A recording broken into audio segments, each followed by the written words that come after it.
Major League Baseball welcomes you to the following presentation of the Detroit Tigers.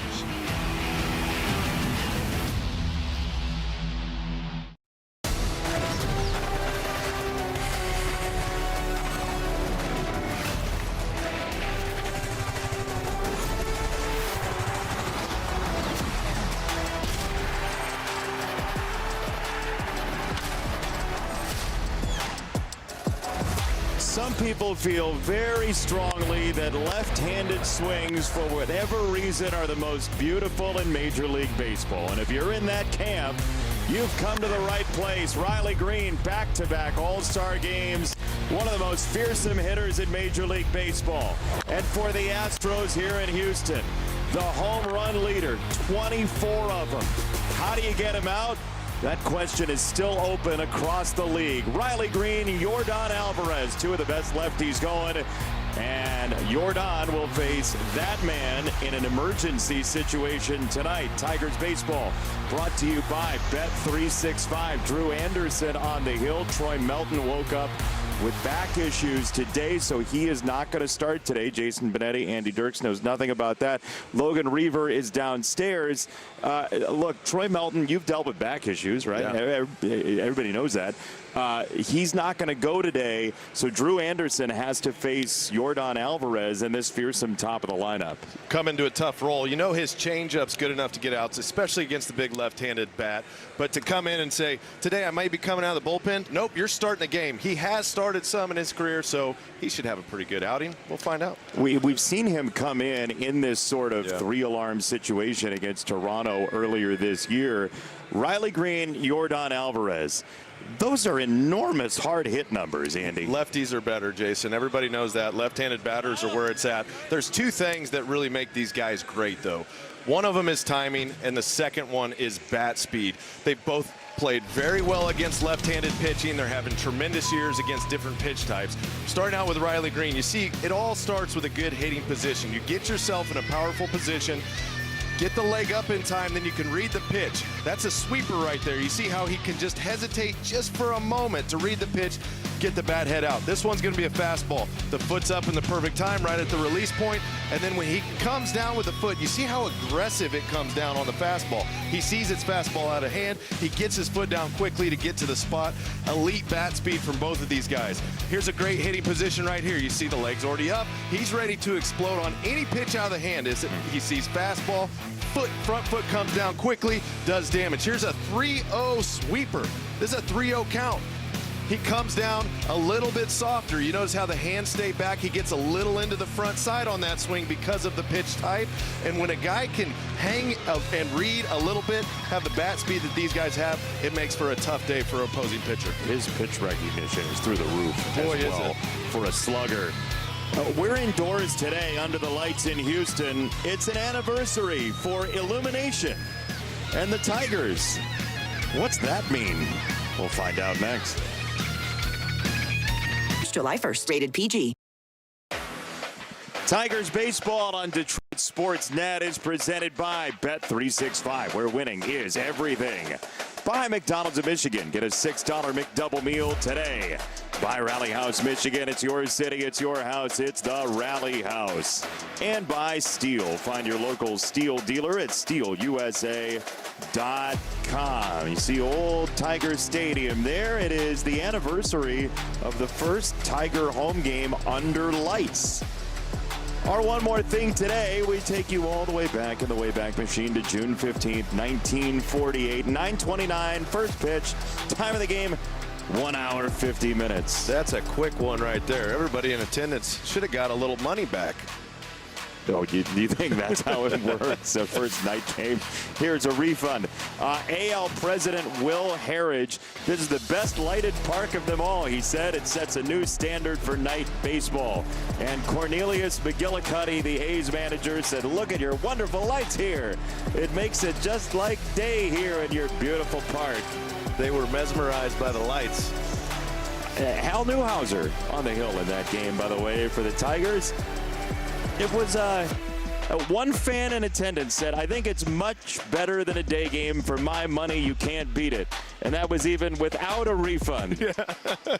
1 hour and 50 minutes of pure under some probably terrible lights by today's standards. Baseball. First pitch here at Houston's next. Sounds of summer now. Tiger Baseball is presented by Figer Law. Here in Houston at Daikin Park, the home of the Astros since the year 2000. It's gone through a lot of different names, but the park factors suggest it's a home run haven. It's been like that since they changed Tal's Hill out there in center field. Not a great doubles park. Now, gaps are short, especially in left center field. The left field wall will even rob a few doubles if you hit it too hard off of it. But that's what's fun about Major League Baseball. You get to play in a lot of different varieties. Fenway Park. This one, Comerica.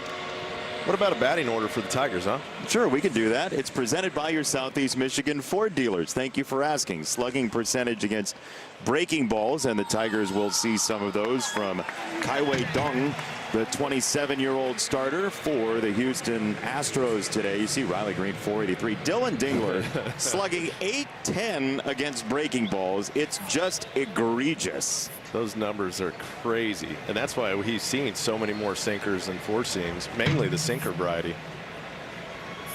But today the Tigers are going to see a ton of sweepers. This guy's got a good one. Four-seam fastball. Velo's up just a tick from last year, but the sweeper's his pitch. He'll mix in change-up, sinker, curveball. Mixes it up a little more against the lefties than the righties. He kind of got singled to death in his last start. As the first pitch of this three-game series is upstairs to Kevin McGonigal. It's ball one to Kevin, and we are underway. 8:10 Eastern time, wheels up as McGonigal stands in for the first time in his career against the Houston Astros. We'll see Houston twice in a week and a half. No Astros and then all the Astros. Yeah, it's wild. I feel like Kevin McGonigal's been in the big leagues for 5 years by now. He hasn't even played the Astros yet. What a good start to a career for McGonigal. 1-1 for him. And he flinches and takes, and that is ball two. The plate umpire is Paul Clemens tonight.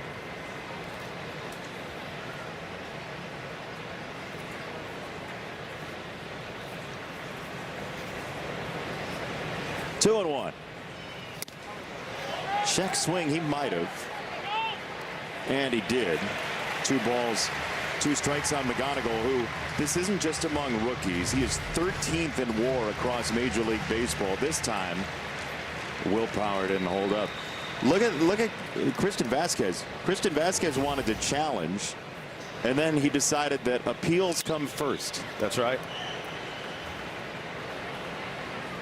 But if you challenge first, should they make you have to challenge the pitch? You could argue yes. Yeah, that was his first intent, was to challenge the pitch. Now there's a chance some folks in our truck, and they might be right. Here's ball 4. There's a chance that he meant to appeal over to first. You know, when you're tapping your head and rubbing your stomach? Yeah, right? yeah. He wanted to appeal the swing over to third, but instead he tapped his head. Yeah. That's a hypothesis coming from our truck that I think they're onto something. That very well could be. That's a difficult thing to execute.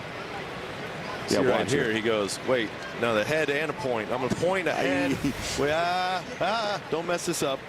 The good news is he didn't panic. Yeah, no panic. I think once he realized he went to the head, he's like, oh, no, I need to check that swing as first order of business. How were you at order of operations in math class? All I look for is parentheses in math. Letters and parentheses. I'm like, why are these a math problem? 0-1 on a check swing. It's a ball up. It's 1 ball, 1 strike. That's what happened to Vasquez there. As Gleyber Torres stands in, McGonigal at first. The Tigers trying to strike first. And that would be very nice considering Troy Melton not being able to pitch today. He is not on the IL. So the hope is that they might just be able to push back his start until that homestand maybe against the White Sox. He did not go on the IL today. Yes. No IL stint, but they're not going to change the rotation even if you say he feels better tomorrow. They want everybody else to be on the same path, their normal day start. Get him an evaluation. The difficult thing is, had he felt that yesterday, right? This is how you know it happened this morning. Had he felt that yesterday, they could have just thrown Casey Mize today. He was scheduled to throw yesterday for the rainout in Cleveland, as Dung throws to first and McGonigal's back. As soon as that game was canceled, Casey went to the bullpen and threw an entire bullpen session. Yeah. Which, after you throw like that, you're definitely not pitching today.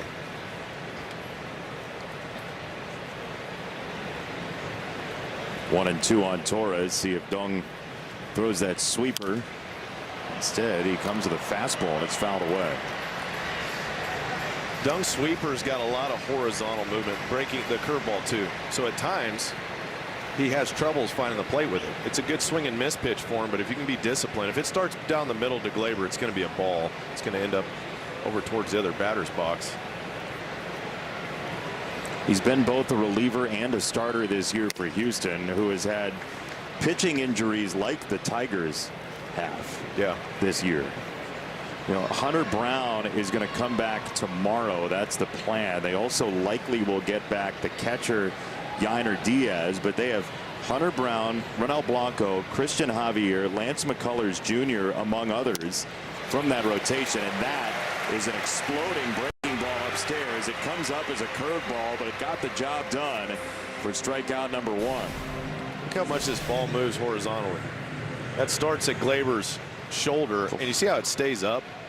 It doesn't have as much depth, so the hitter sees a little rotation. You think that ball's going to drop in the zone. But by the time you fire on it, you're under it. One hallmark of watching games in this park as well is where the mound is according to our center field camera, the orientation of the mound. So generally, this is the type of place where you're going to see breaking balls look like they have more movement than they actually do. But he has one that breaks more than the average one by far. And so it's going to look like the baseball's possessed at points tonight. Yeah, when you get as much horizontal movement as he's got, plus a little camera angle, that's how they used to do. They used to shoot cameras before they had all the effects. You know, if they wanted to make somebody look closer, they would like have them stand on something and then shoot the angle like from below and up. Correct. So you could be taller than me with that type of camera work. In your dreams. 0-2 is in there. Another curveball at strike 3. Couple of pitches that were close. Back-to-back strikeouts for Dung. You got to be aware of this when you're facing a guy who's got a great sweeper. That started way over in the other batter's box, and Carey gave up on it. It's the backdoor breaking ball. Out of hand, it looks like a fastball that's going to be high and away. And if you give up on it, he'll get a strike 3 looking quite a little bit. He loves that pitch. Wonder if it's one of those, though, and he has struggled second time through, third time through. I wonder if it's one of those that if the lefties see it a couple of times, that's it. You don't give up on it. Yeah. You know, if the ball starts in a certain spot, it's most likely that sweeper. McGonigal still at first. The 1-0. That's high. It's 2-0 for Riley Green with Dingler next. And what an interesting matchup with Dillon after here. Breaking ball against a breaking ball tormentor. He at some point today will be our CNL Award on deck hitter. You can almost guarantee it. Guarantee it. Could be coming sooner than later. You never know with us. There's a strike, 2-1. What do you think? You think he's our CNL Award on deck hitter? Look at that. How fast are those guys? CNL Ward just called the Tigers and said, we get our stuff in the first inning now? That's a win. Throw to first. And McGonigal gets back.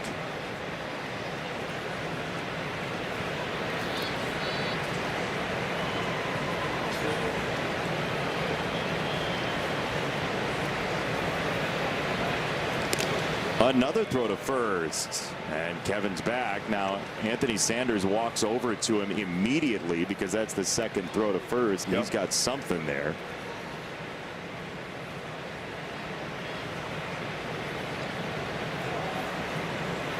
He's pretty quick to the plate.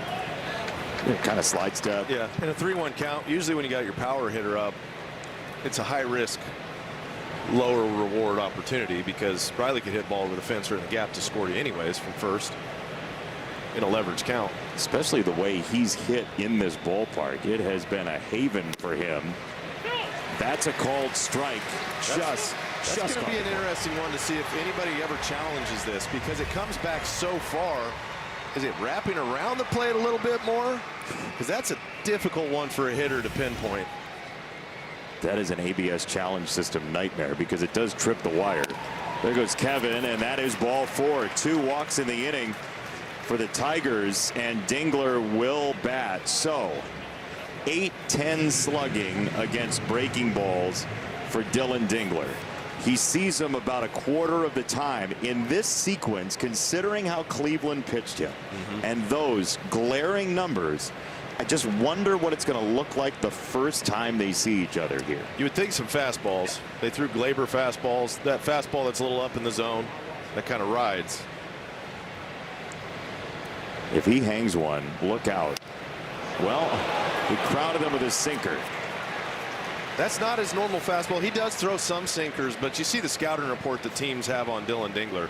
They have been peppering him with sinkers in, sinkers in, sinkers in, and this time his left elbow takes the brunt of it. Oh, it looks like they're going to go check on Dung right now. Joe Espada, the Astros manager, and looks like that's Miller, the pitching coach, going out. Josh Miller rather than Espada. So Miller goes out to talk to him, and the interpreter with him as well. So the way they came out, it looked like there was some question about an injury, but that was just a regular visit from the pitching coach, Josh Miller. He's in good shape. But he sprang out of there as fast as. Yeah. He's got nice orange shoes on today. He went a little light on his feet.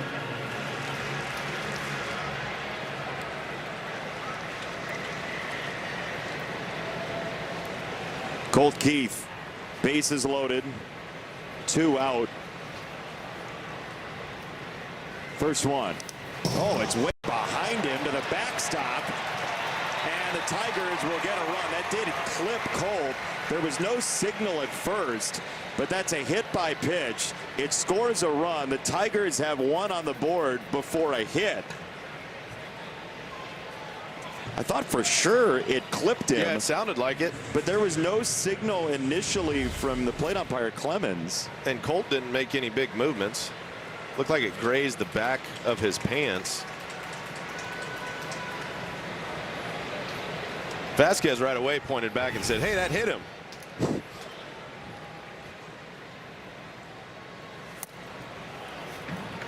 That's ball 1. This is all over the place. Here's another look at it. I don't know if that's just a sweeper that just got away from him. It looked like.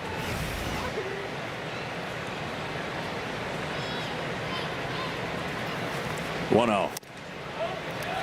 That's off. 2 balls, no strikes. So he was a reliever to start the year. He had been a reliever at points with the Giants as well. As a starter, that ERA has grown substantially. Tough to navigate a lineup, especially second, third time through. We talked about his breaking pitch. I mean, it's a pretty big number in terms of walk rate, and part of this is what the Tigers have gone through as well, right? You're on your second run of 5 starters. They are out an entire rotation, and the Tigers have been there at points this year as well. 2-1. And that bends in for a strike. 2-2 for Torque. So most games missed on the IL for pitchers specifically. The Astros and Tigers are 2-5 across Major League Baseball. Now the Dodgers don't seem to care. They always have the leading pitchers on the IL. They just keep bringing them in. They have pitchers on layaway. Yeah. It's like he's on the 3-year IL. 3-2 on Spencer Torkelson, and a huge pitch. A payoff coming. Bases loaded, 2 out. 3-2 for Torque. In what ended up being a bullpen day, this is an enormous pitch early. See if they can get a crooked number.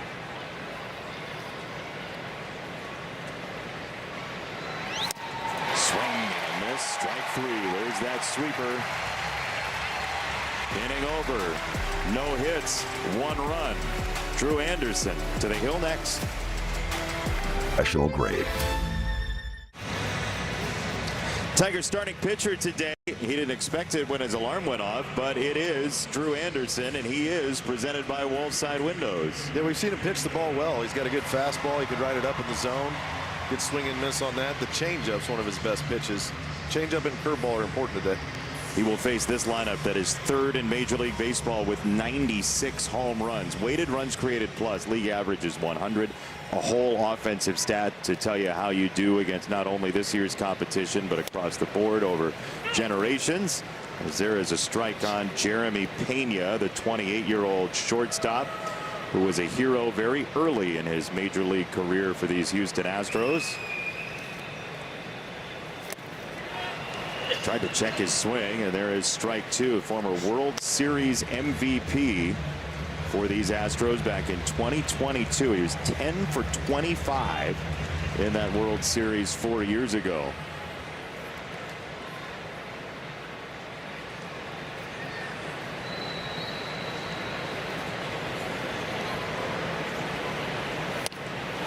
Drew Anderson, though it wasn't the same situation, it's the same type of situation. Back in May against the Blue Jays, Ty Madden on a Friday got smoked by a line drive.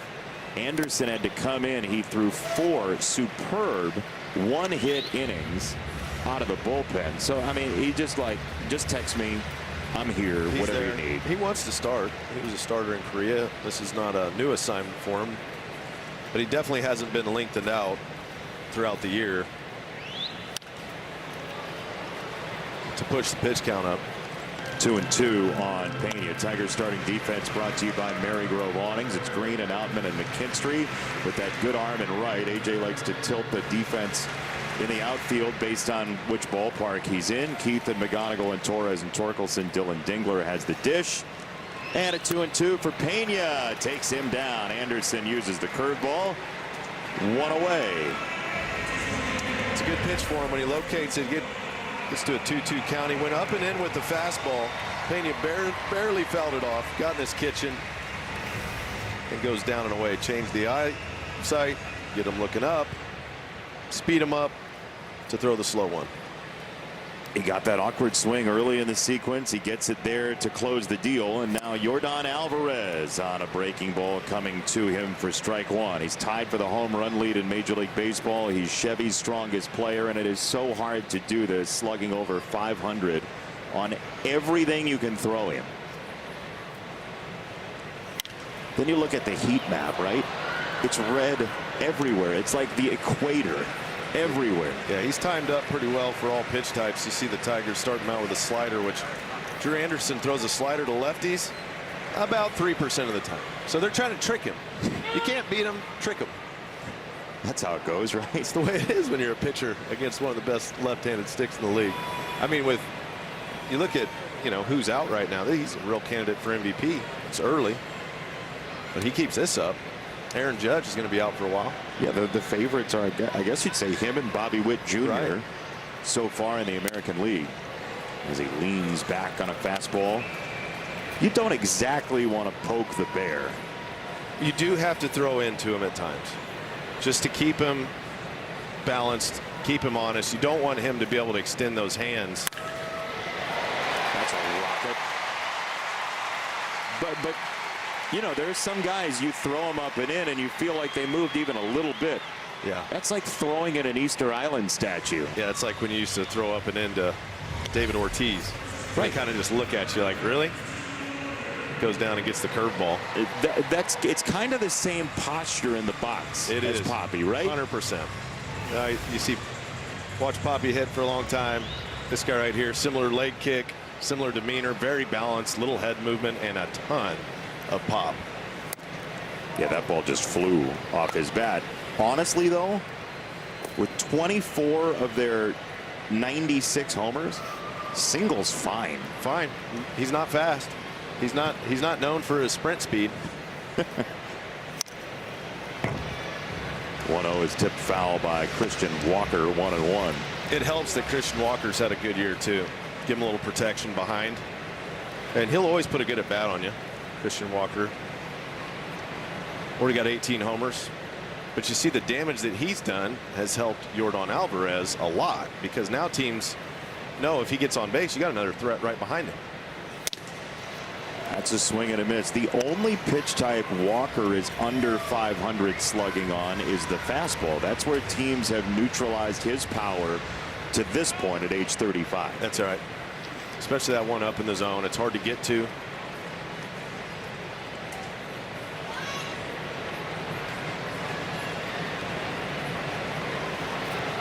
You know, if he cheats to it, he can still get it.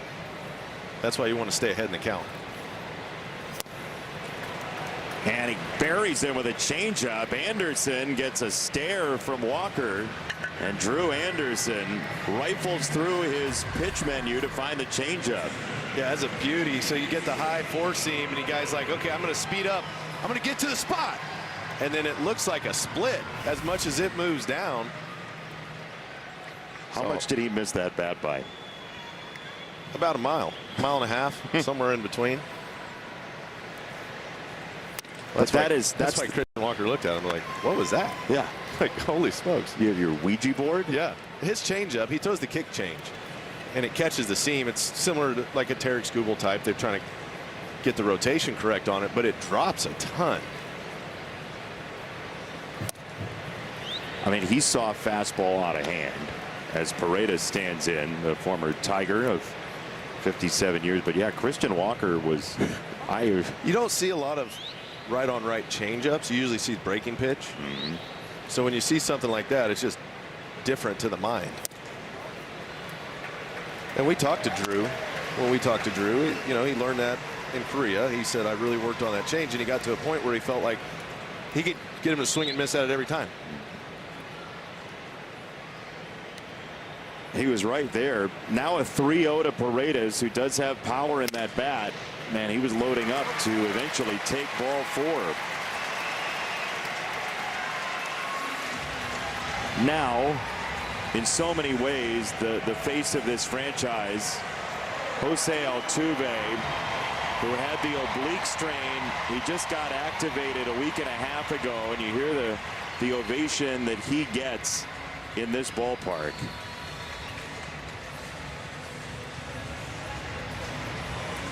He was here through the very lean years. His rookie season with the Astros was 2011 at a ripe young age of 21. They were bad then. They were real bad, and they were also in the National League. Yep. They were 56-106 his rookie year. The next year they were 55-107, 51-111. And then in 2014, it was a winning bonanza. They were 70-92. That's what he lived through before the championships came calling. And now the scissor kick of doom has been invited into your life. We got an ABS challenge presented by T-Mobile.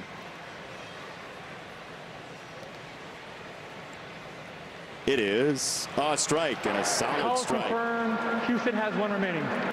He looked at the screen and then thought about that changeup.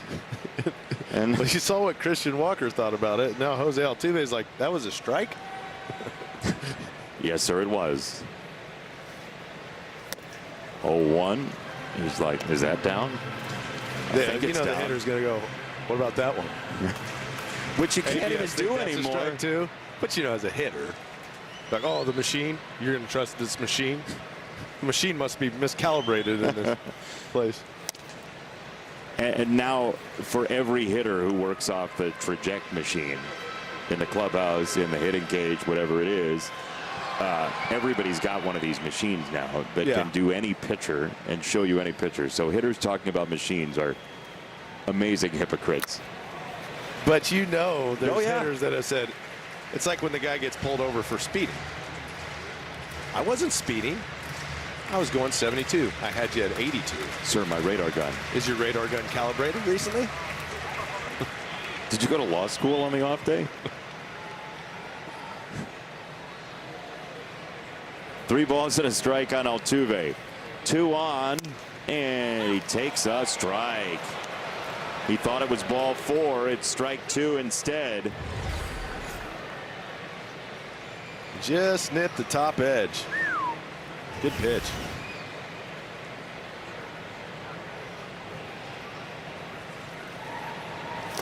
Three and 2. He got him with the changeup. That's a great call by Dylan Dingler. After Altuve didn't know what the changeup was doing, just like Walker. Yeah, Walker goes, what was that? I haven't seen a pitch like that ever. Altuve says, are you kidding me? We have the meat. 1-0 Tigers on 2 walks and 2 punkings in the first inning. Zach McKinstry will try and avoid the baseball, and he does successfully for ball 1. So 7 batters to the plate in the first inning without a ball in play for the first time since April 17th, 1988. 7 batters to the plate, no balls in play, and scored a run. Convenient.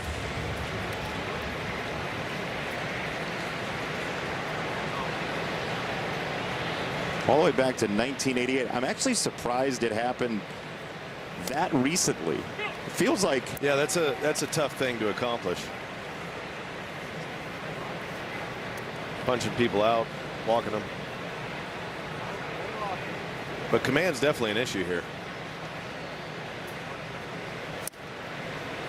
that's a strike. 2 and 2. You know who started that game for Kansas City? It's our pal Mark Gubiza, the Angels analyst. We'll have to talk to Gooby about that next time the Angels are in town. Yeah, we will.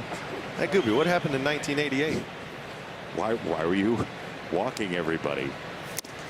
Swing and a miss. Oh, that curveball was just dynamite. You can see why it gets swing and miss. It just moves so much. It's a tough pitch for him to locate. At times it moves so much that he can't throw it for a strike. But if you get in leverage counts, you're going to get a little more swing and miss on it.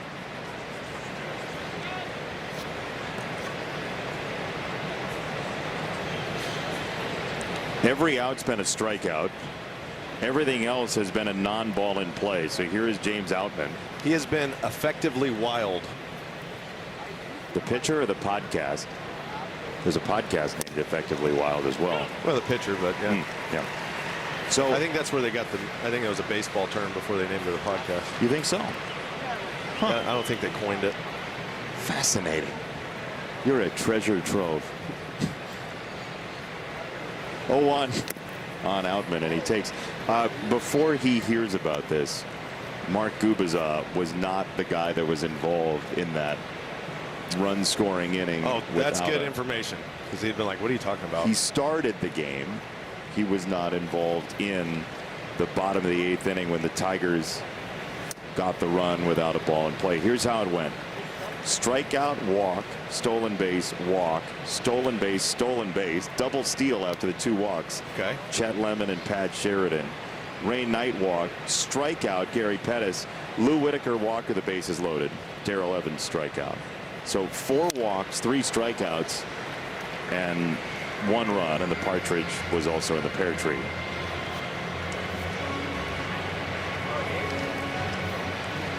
Two and 2 on Outman.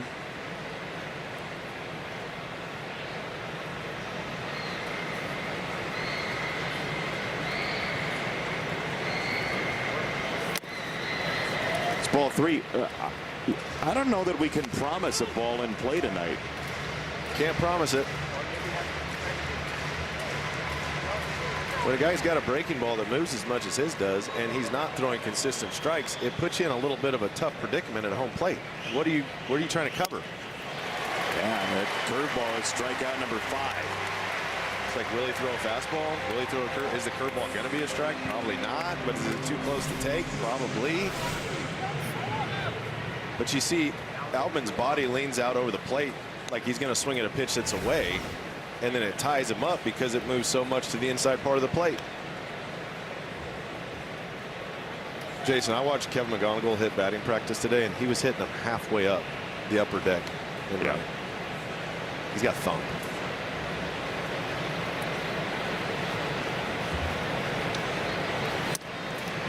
First pitch A strike. And we get a challenge by McGonigal. The batter's challenge the pitch. ABS challenge presented by Figer Law. It's either strike one or ball one. How well calibrated are the McGonigals? Oh, yeah. Calls overturned. Easy money. Detroit has 2 remaining. He challenges early in the game. You know he's got it.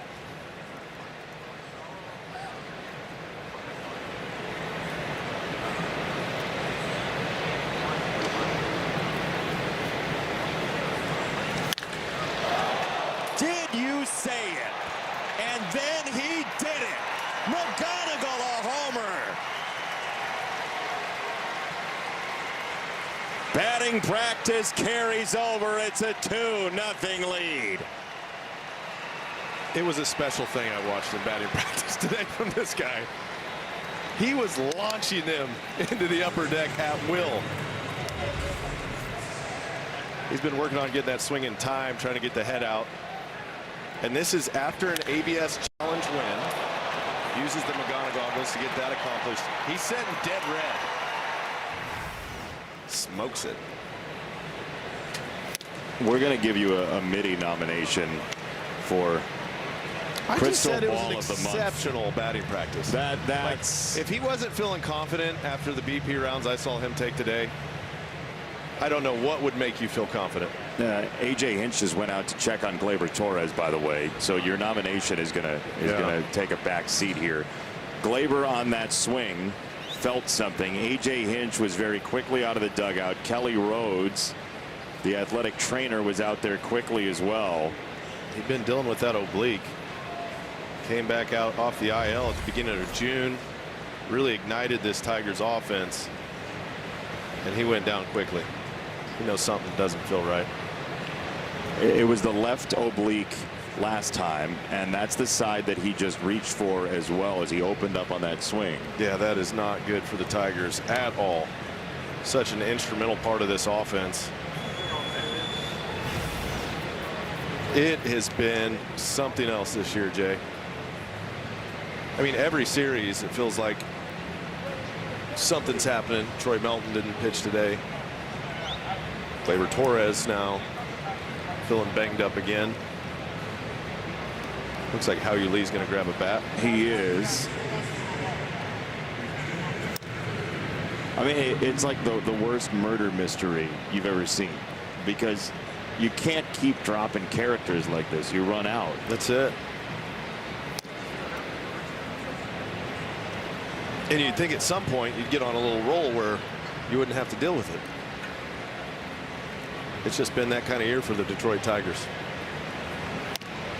All year, every week. Yeah.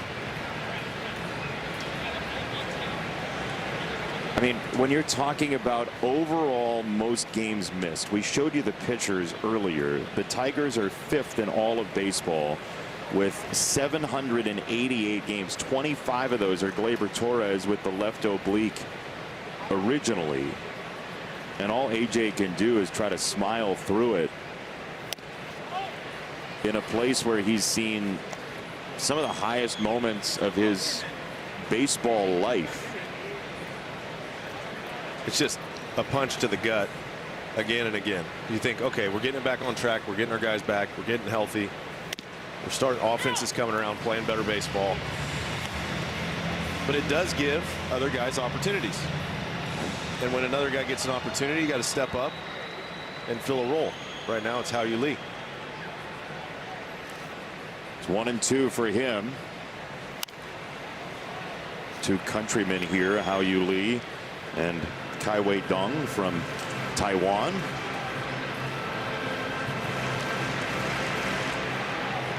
Howie, 4 years his junior.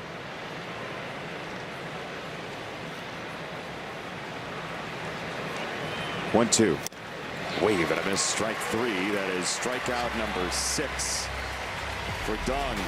You take it. You called it. When you can hit him a long ways, get to the fastball, you get to watch him fly. Kevin McGonigal gives the Tigers a 2-run lead.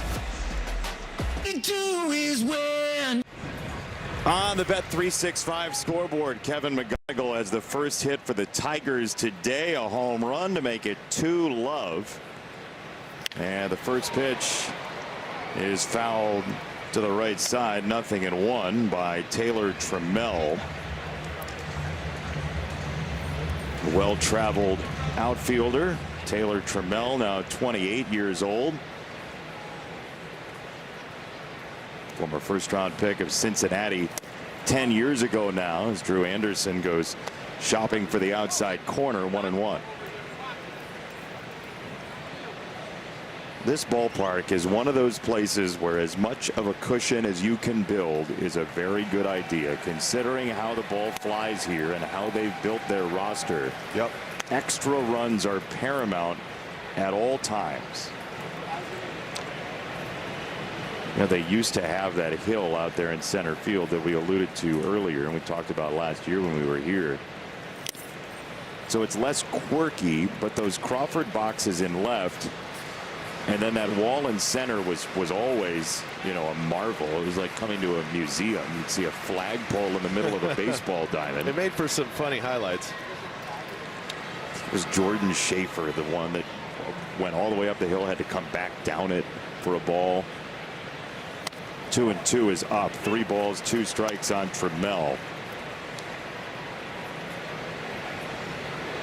You would think, based on the Crawford boxes out there in left, that it would be a right-handed hitter's home run haven, but lefty numbers actually are pretty big here home run wise as well. Now part of that is the guy who resides here, Yordan Alvarez. Yeah, he helps, but lefties can reach that box over there. Even lefties that wouldn't normally be your opposite field power guys. You get one up in the air to left and it's got the right trajectory and backspin, you can creep it over that wall. And then it's 321 to right, so you know that's inviting as well. As that 3-2 is in there and he knew it. Every out has been a strikeout so far. And he's used all 3 pitches to get it. It's time for the call Sam best call. You see the fastball up in the zone getting swing and miss. The breaking ball, his curveball, down in the zone, the slider down in the zone getting swing and miss. And then this the crazy change. Going after the rails on the crazy change there. That is smoked down the left field line, kicking off the sidewall, ricocheting back in, and a great read by McGonigal. The throw not in time. Boy, they really had a chance over there to get him at second base, but Cam Smith beat it out. Kevin immediately shot out to make that play, and he had a crack at him. There's an advantage when your manager used to manage in this ballpark. You know he's told him, because he's seen balls carry him off of that play just like that. If you get a guy that's not sprinting out of the box, you can hold him to a single or maybe throw him out at second, make a play out of it. The retrieval was much better than the throw. If the throw was on target and he had to rush it, you might have a chance. But you see, that's why when Cam Smith left the box, he was running. He knows if somebody knows how to play that carom, they can cover a short distance and get you. He almost blew a tire around first, giving McGonigal a chance. As it's 0-2 on Bryce Matthews, the young outfielder. Watch him here around first. Well, this one you know you got to go. If he's not running hard out of the box, even with a throw that's just offline a little bit, he's out. So both guys knew how to play the diamond. Yeah, that was a fine baseball play. 0-2 upstairs, a ball and 2 strikes. A lot of times if a guy hasn't played and they used to, every ballpark you'd go to when I was a rookie, outfield coach would take you around. Hey, here's the different caroms. This is how the ball likes to play off these different areas, just so you're aware of any abnormalities that might exist.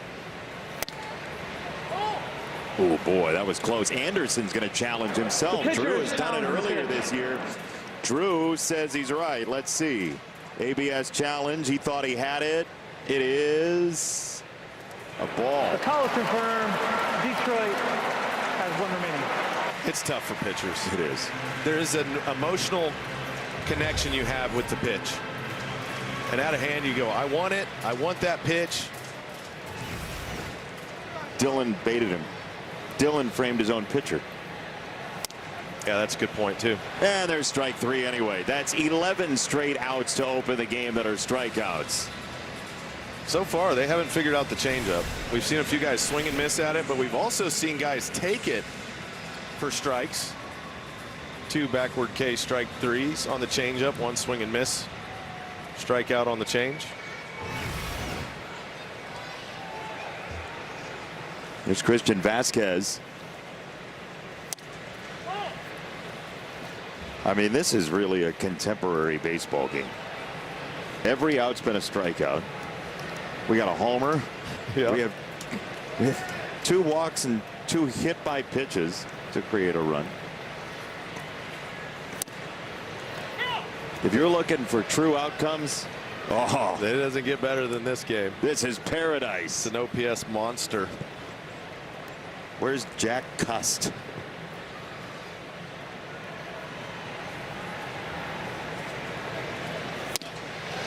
One. Here's a called strike on a changeup. Everybody's a little tentative on the challenge trigger right now.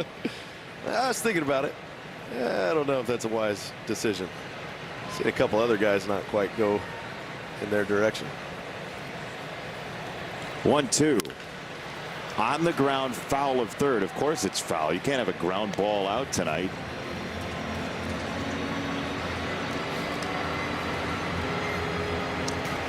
I don't know that you want this if you're the Tigers, though. I mean, 41 pitches for Drew through an inning and 2/3. You'd rather quick outcomes, but outs is as important as anything against a team that can slug. Swing and miss is your friend. I agree. Of course, like, you want the outs. But you need length too. Yeah. But you can't have your cake and eat it too. You want swing and miss? Or do you want quick outs? I don't know. Don't make me pick.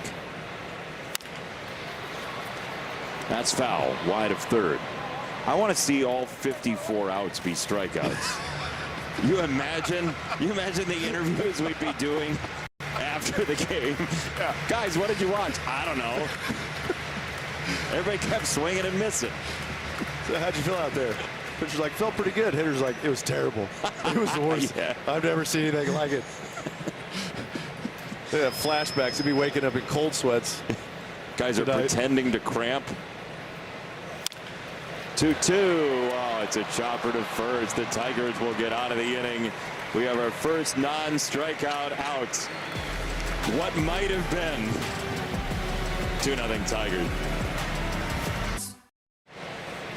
Tigers fans, Nelly's coming to Comerica Park this Friday. It's our Sounds of Summer postgame concert of 2026 presented by Rocket. Limited VIP field passes remain to see the show up close, but your game ticket allows you to watch from your seat. Learn more at tigers.com/sounds of summer now.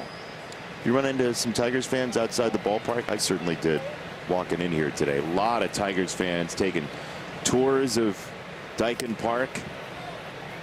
It's a cool place to watch a ball game.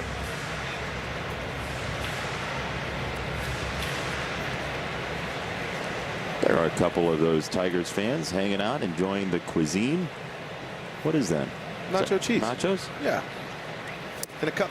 But it wasn't in the normal ballpark delivery Yeah. receptacle. Yeah, no. They just give you the cup.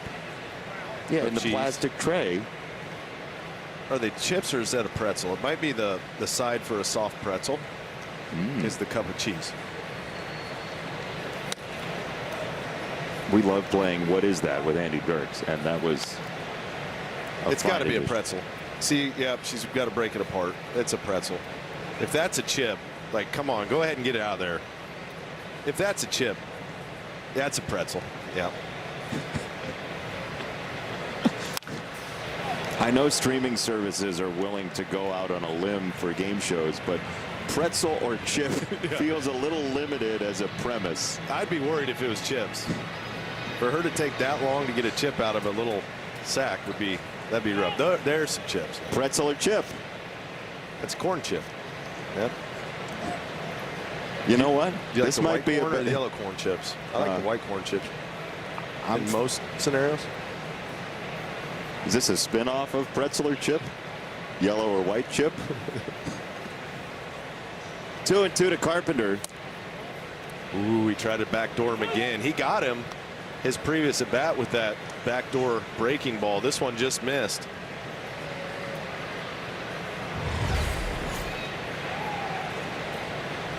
Kerry watching that one all the way in. 3-2. Oh man, that is a wicked sweeper to the back shoe. So first 11 outs, strikeouts in this game. That ties the most in Major League Baseball since 1920. Yeah, that is a rarity. A lot of different pitch types. His breaking ball's been good.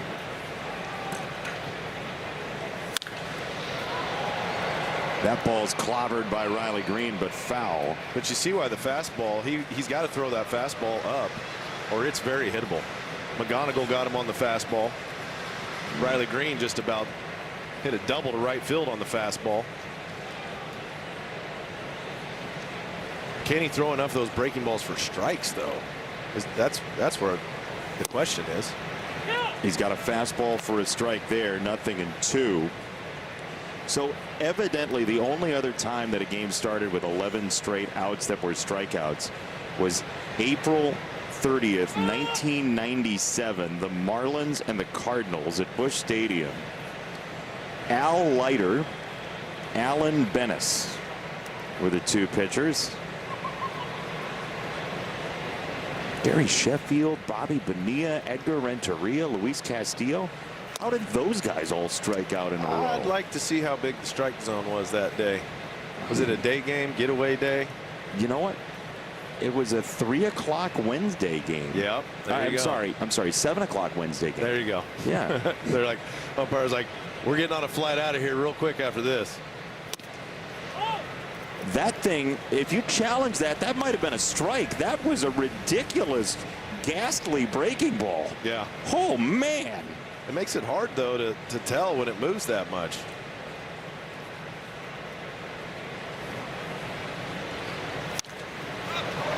That one comes in on him off the sweeper.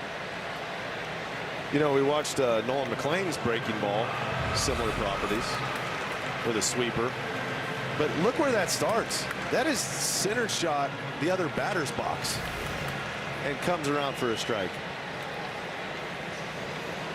Imagine if this were the first baseball game you were watching. And the things that we've seen that you would think are routine in this game, as that clicks off of Dung to third base. It's a knock for Riley Green.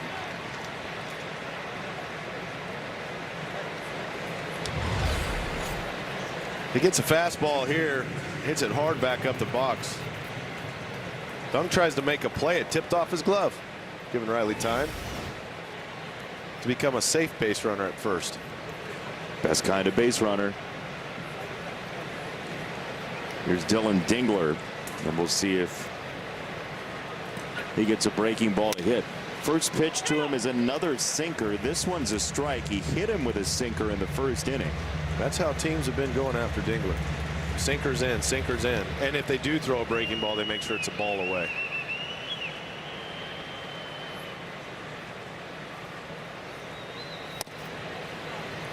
There's another one. Yeah, it gets annoying as a hitter. Quit throwing the ball at me, please. Throw the white thing over the white thing over here. Not at me. Very specific. Yeah. 1-1.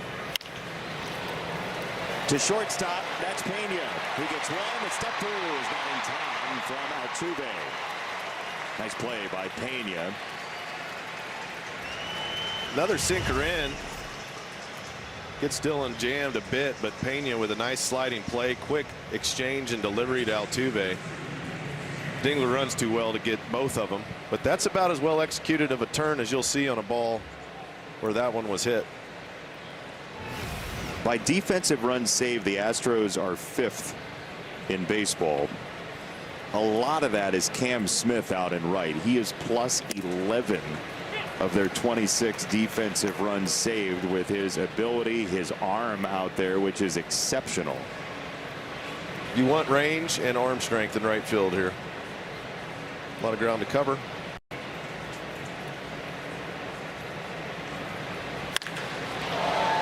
May not be able to cover that ground. Deep to right field. It is out of here. Colt Keith has home run number 2. That ball was vaporized.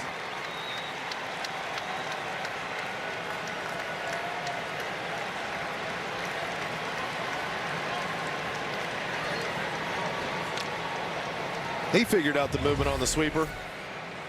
Watch how Colt stays on this pitch. It starts as a ball away, but Colt knows it's coming back, predicts where it's going to land, right down the middle. Puts a beautiful swing on it.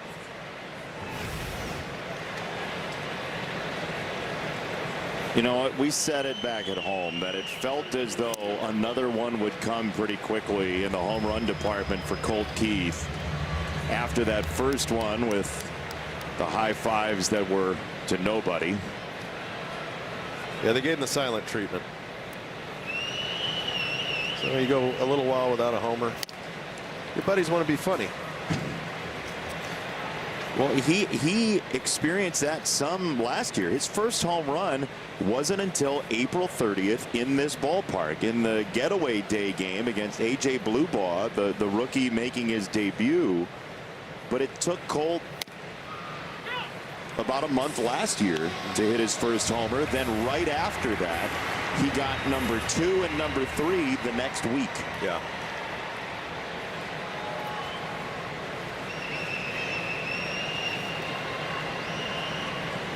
One, two. That's a dart to left field toward the pole for Torque. And that ball's gone, kicking back in.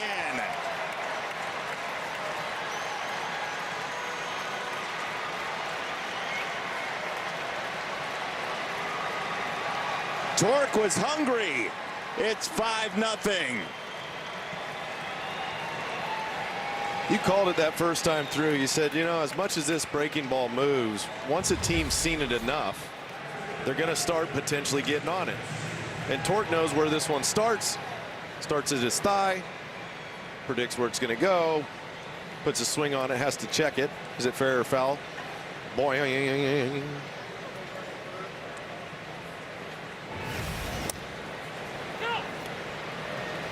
So there you have it. You see that curveball a few times, that sweeper. You start recognizing the shape, you predict where it's going to land. Out of hand, it looks too breaking ballish. I think that's right. It's not late movement. It's just a big, sweeping, long movement. And that's what you pick up on as a hitter. It's not late enough. No, it's getting late early. It's 5-0 Tigers, and on a bullpen day, this is music to A.J. Hinch's ears. But you said it. This ballpark, I know. a couple of these hitters, like, you're never safe. 5 runs, you got to keep playing. You want to tack on more. This early in a ball game.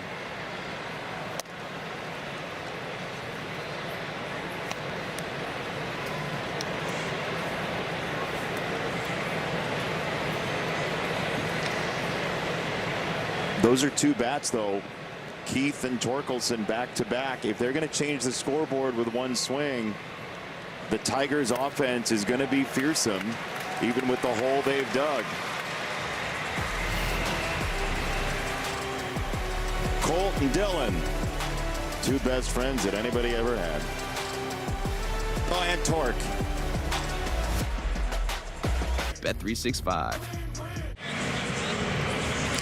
Here's today's Verizon reliable performance. It is Colt Keith and the Tigers pulling the ball to do damage. This is across Major League Baseball. Slugging to the pull side at .686. If you can do it, it's what you want. That's right. Not every pitch type makes itself as available to pull. And a handful of guys are better at just pulling different pitch types, different locations than others. So you do have to want to get the ball in there on the pull side, but you also have to be aware that not every pitch is made for that. A good sinker down and away. You try to pull it too much, you're going to hit a ground ball on the pull side. And sometimes where you think and what the result is could be two different items too. Like, hey, I want to hit the ball to center, like hit it through the big part of the field. They throw you a fastball in, you just react, boom, you got pull side power. Hit it to the big part of the field, they hang you a slider, boom, pull side power. But when it's presented to you, you have to take it in this league, as it's 3-0, and that is a strike. Pena started his move to first, and he'll come back. Well, the bat travels longer through the zone. That's why there's more power on that side. As the swing lengthens, you get more power out of the bat. That's why opposite field power is rare. You think about how much time the bat has to collide with a ball that's a little bit behind you. In the air to right, Zach McKinstry. And Drew Anderson comes back from 3-0 to retire Pena. Yordan Alvarez is the perfect example of a guy who's got power to all fields, but has increased his pull number substantially this year. Yeah, you saw Drew going at him with the slider, trying to rush him with the fastball, and then hits a breaking ball down. But a lot of it's his timing and pitch awareness. He's trying to get the ball out in front of his body. You see the leg come up nice and early, which means he's got a little second there to read the pitch and still be able to deliver on the pull side because his swing speed's so high. Well, you see, I mean, he's put up enormous numbers before this year without all the pull side power. Yep. But he's added to it now at nearly 27%. His pull side air rate is almost equal to his ground ball rate. This is a high fly ball that will lazily fly to Outman, and 2 away.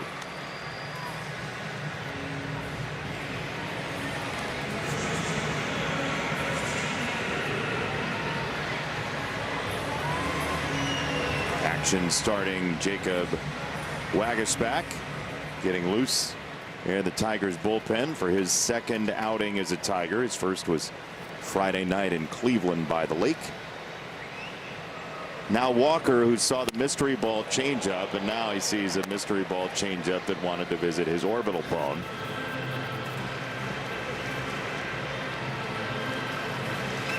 Not to be confused with Orbit, their mascot, who is filled with orbital bone. Orbital bone sticking out of his ear.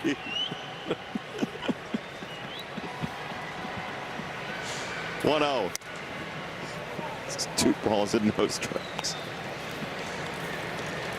Orbit was having a real devil of a time trying to get the security guards to play along with his pregame routine.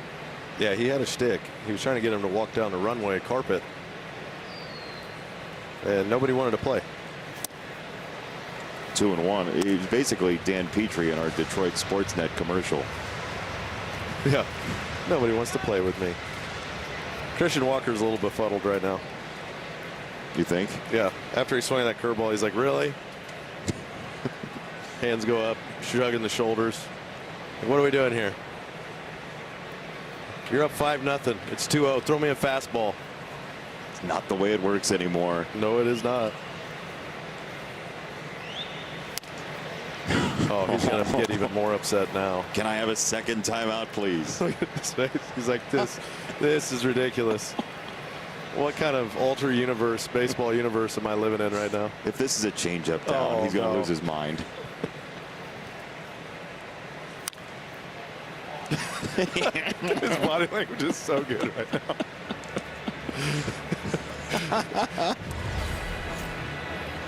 Just okay.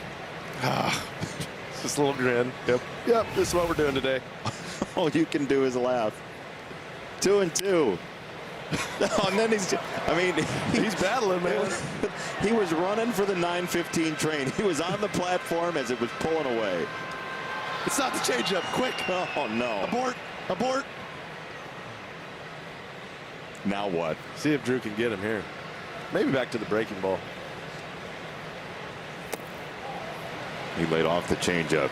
Tried the changeup down. Just started out of the hand a little too low. He saw his ball out of hand. He went breaking ball in the hitter-friendly counts earlier in this at bat. 3-2. Ball 4. It was close, and Christian Walker might feel like he just won the Super Bowl. He's taking a nice slow walk to first base. That was a whale of a trip to the plate. What it was. Boy, was it. So Waguespack is going to come in. Walker at first, 2 out. Walker's not even at first yet. He's milking it. He's going to enjoy this thing for all it's worth. There goes Anderson. Liberty, liberty, liberty. Tigers baseball on Detroit Sportsnet is brought to you by Wallside Windows, local and family owned, celebrating 82 years as Michigan's leader in replacement windows. And by your Metro Detroit Buick GMC dealers. Very humid Houston, Texas, but 72 and sunny inside. And our Wallside Windows pitching change is Jacob Waguespack in his second outing as a Tiger after being claimed and put on the roster on Friday. First pitch, strike 1. He's in there to Isaac Paredes, who walked on 4 pitches in the first. Talking about Jordan being a pull monster, Paredes is very similar. He likes to pull the ball in the air. You talk about an over-the-top delivery to that pull rate. Waguespack is right over the top, and that fastball hit the corner sharply. 0-2.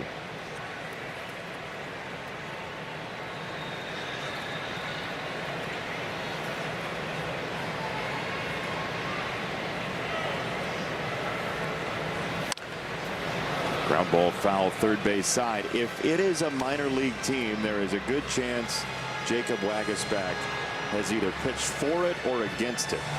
He's been in Williamsport, Lakewood, Reading, Clearwater, Lehigh Valley, Buffalo, Reading again, Buffalo. Then he was a Buffalo for the Oryx Buffaloes out in Japan. Hold for pitch, 1-2. Then Durham and Lehigh Valley and Nashville. He just named like a quarter of the minor league teams. Yeah, how many guys have pitched for Buffalo and then as a Buffalo? Not many. Unless they went to the University of Colorado. Great call. 1-2. That ball's demolished. Isaac Paredes. 2-run homer. It's 5-2.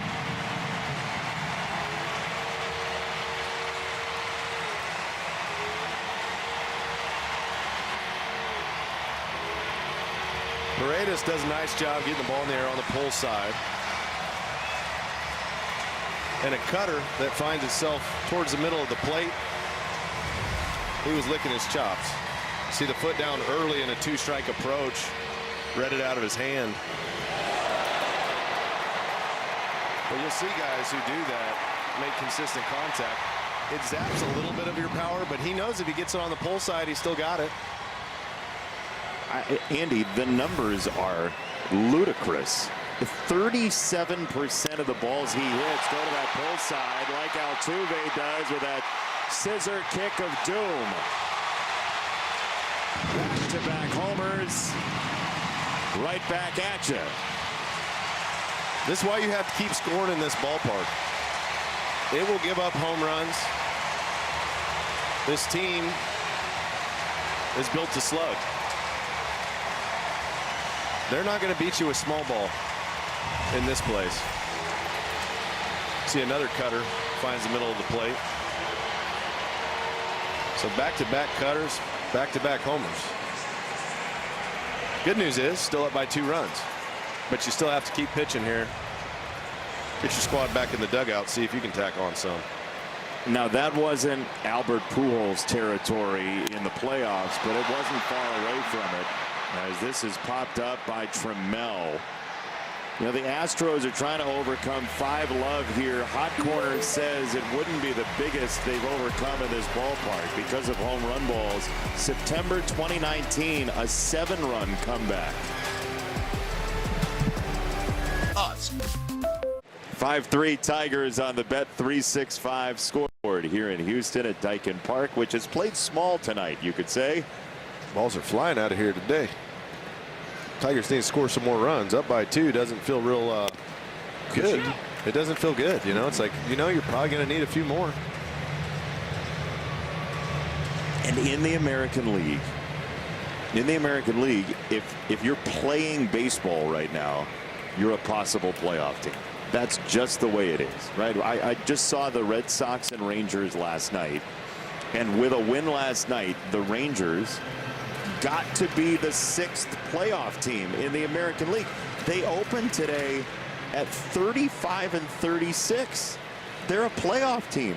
You take either of these teams, the Astros and the Tigers, and you give them 3 or 4 extra wins, and you go, they're really viable. That's strike 3 on a bender to Outman. 1 away. Let's give you a Bet 365 odds update for Kevin McGonigal, who's walked and scored. He's homered. So hits, runs driven in 4.5. Yeah, I mean, he's Yeah. He hit the fastball out his last at bat, second pitch. I doubt they throw another great fastball to hit. Last time they started him off with a sweeper, he challenged it. It ended up being a ball. They called it a strike, but it was really a ball. Next pitch was a fastball. So if history would to repeat itself, right now it would be a fastball, and he'd hit it over the right field fence. Sounds charming. Here's a 1-0. Yeah, it's not a fastball. Christian Vasquez said, you know what? I didn't like the way history went last time. Let's try something different. And you know the definition of insanity. Do the same thing over and over, expect different results.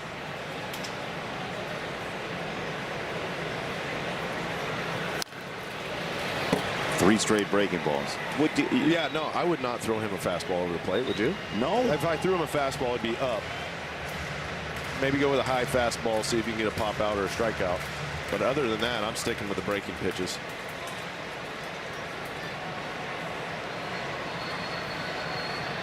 One-two for him. Line pass first on a slider. He had seen too many of them. That is the second hit for McGonigal, his 3rd time on base.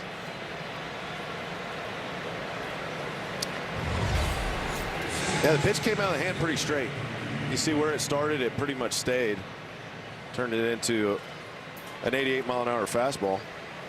McGonigal just gets the top hand to cover it, get him a knock.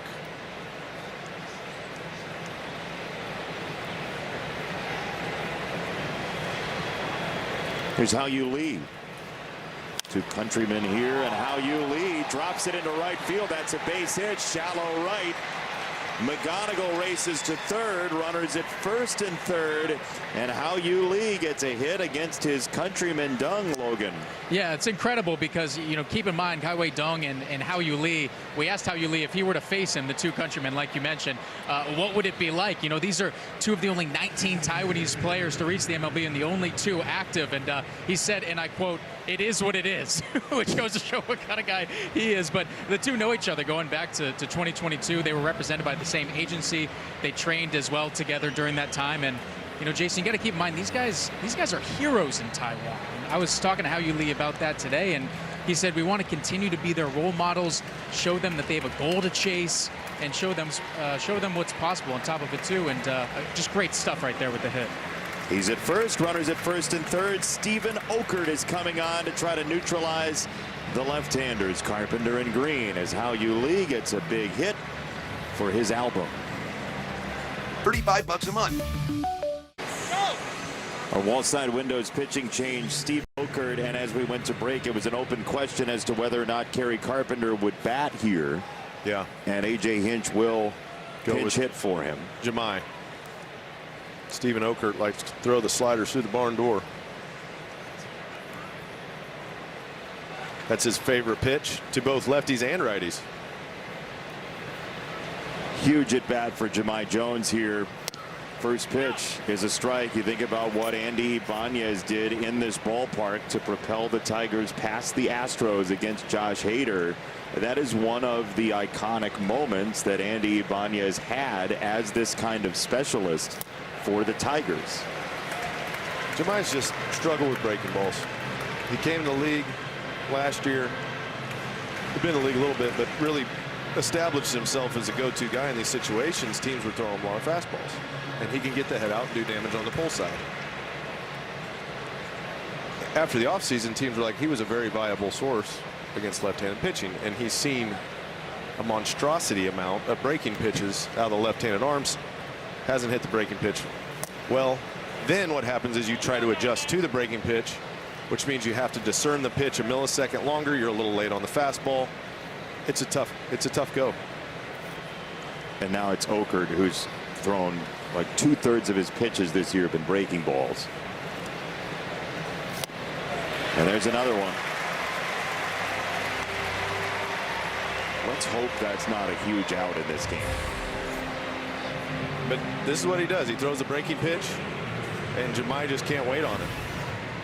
You have to be able to hit both varieties of breaking pitch and the fastball. You start by hitting the fastball, but you do have to be able to adjust to the breaking pitch at some point, and teams are onto it now.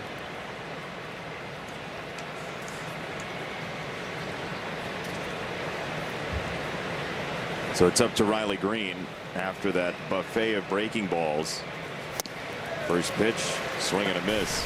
StatCast 3D powered by Google Cloud. This is extra base hits against the slider of Okert. It's 2 of them. Strikeouts, 6 of them for left-handers this year. Okert overall has only given up 3 homers total. Julio Rodriguez, Adley Rutschman, Pete Crow Armstrong, and 2 of those were in April. PCA has the only home run for a left-hander against Okert this year.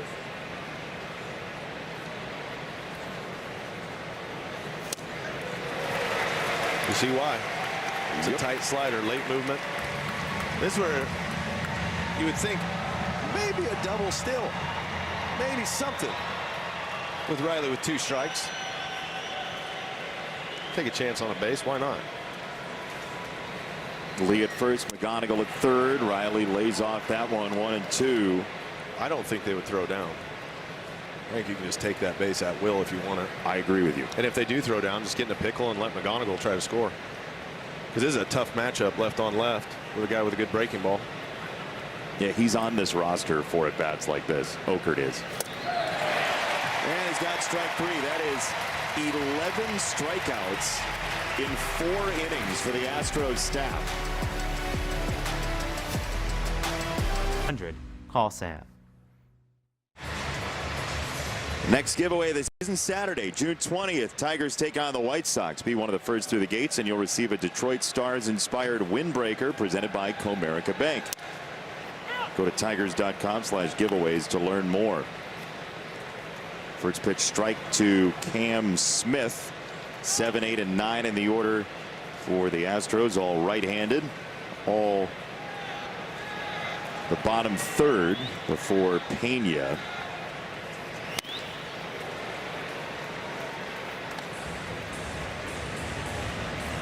This game needs to calm down a little bit. It's been jumpy all night. I kind of like it that way. Well, that's not surprising.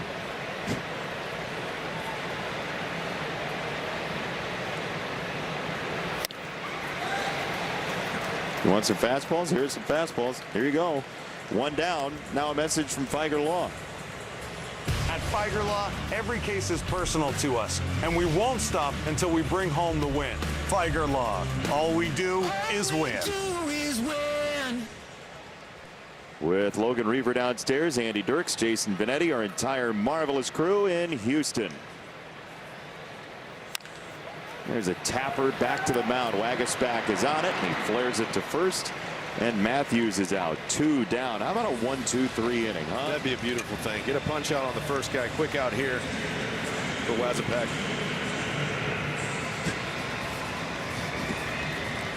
I'm going to try again. But it's all location for the cutter. Wagasback. Wagasback. That's what I said. Like the pitching coach and rookie of the year. Wagasback. Rosenbagger. Wagasback. 2 down for Vasquez. Pop up back of home. Dingler. doesn't have a chance, but he wanted us to think he did. It looked a little weird from our angle. It's like he's pretty nonchalant about that one. Wrong side of the net.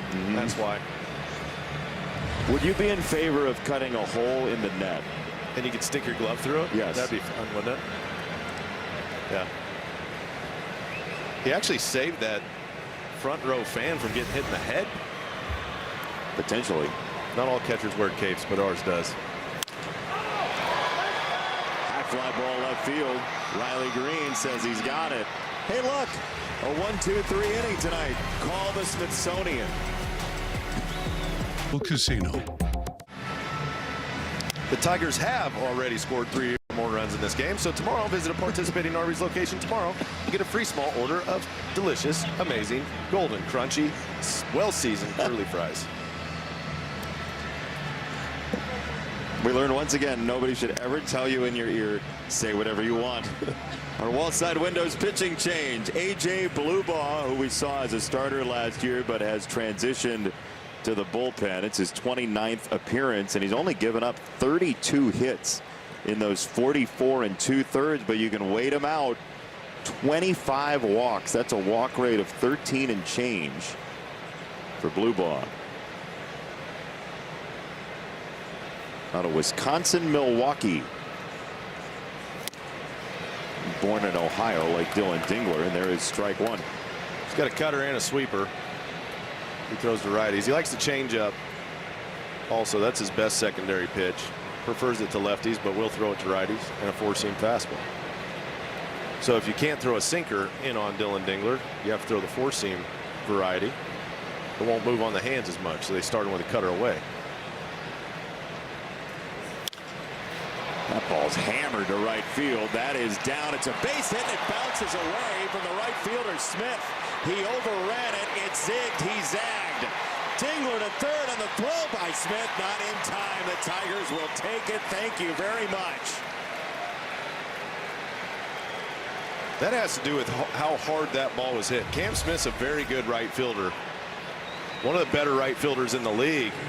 But a four-seam fastball away. Dylan Dingler smokes it. Watch it check up. The spin on it tricked him. He knew he had to get over to it quickly, but you see the hop? That was a huge hop back across his body. What kind of spin did that thing have on it? Evil spin. Now Colt Keith, who's driven in 3, zips that foul. Strike one. Colt has seen a grand total of 4 pitches in 3 trips to the plate, and he didn't particularly want to see his second one in this at bat. 2 homers in his last 4 games. Like you said, they can come in bunches. This bat heats up in the power department. Help this offense score a lot more runs. Him and the guy behind him, Torkelson. They went back-to-back in the 3rd with the infield and the 0-1. Powered foul, 0-2.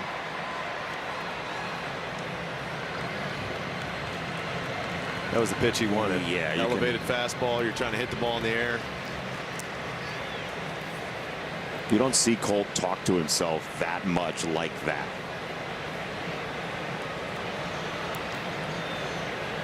Oh, 2. Strike 3 on a change.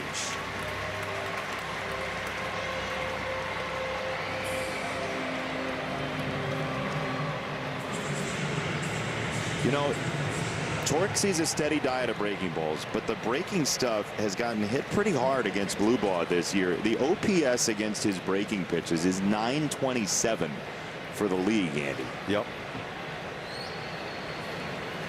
If he's going to throw it, it needs to be away. That's why he starts him off with the four-seamer. But you run out of options with Torque. If you can't spin it where you want it, Torque can hit a fastball. He hit a sweeper out earlier in this ball game, but he's shown the ability to hit 100 in off the plate for a home run. That one squeezes too far inside. 2-0 on Torque.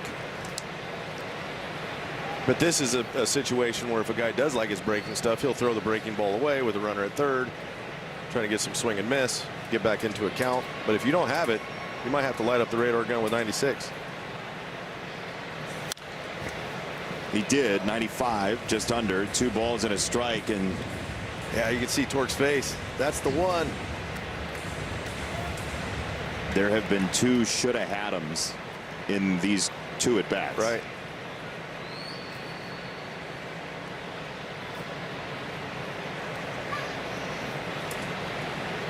Two-one. That's a cutter. 3 balls and a strike. A slider-ish cutter.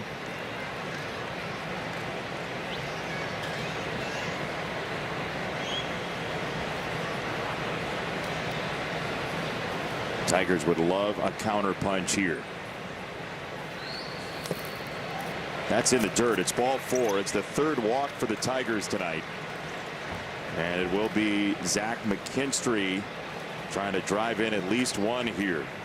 You saw the way they approached Cole Keith. They tried to go elevated fastball, and they also went change up down. Now they might mix and match when they throw those pitches. So for Z-Mac, it's like use the big part of the field, try to hit the ball back through the middle, cover the fastball.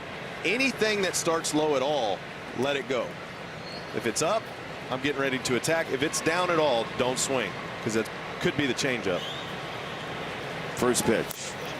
He shows bunt. This ball bounces away from Vasquez, and the throw is not in time. Dingler races to the dish with run number 6. That happened in slow motion at first, and Dingler read it well enough to get home. They were putting the safety squeeze on here, and you see when Z-Mac went to bunt the ball, it blocked Vasquez's vision for just a slight second. Vasquez came up, missed it. It went off his shin guard. But anytime a guy squares the bunt, sometimes just in that bat gets between the pitcher's hand and the eyes, just enough to distract him.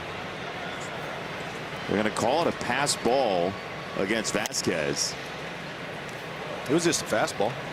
Yeah, right there. I don't blame him for the call. But you said it, Andy. There's a lot of action going on in front of you. And the Tigers take advantage. 2-0.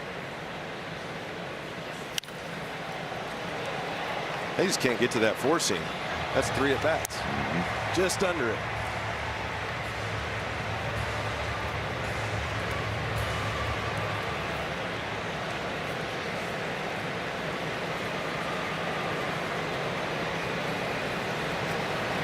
Two-one. Way inside. 3 balls and a strike.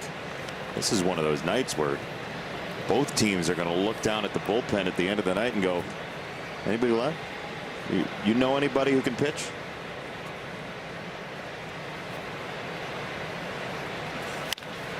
Three-one, cranked down the right field line and foul.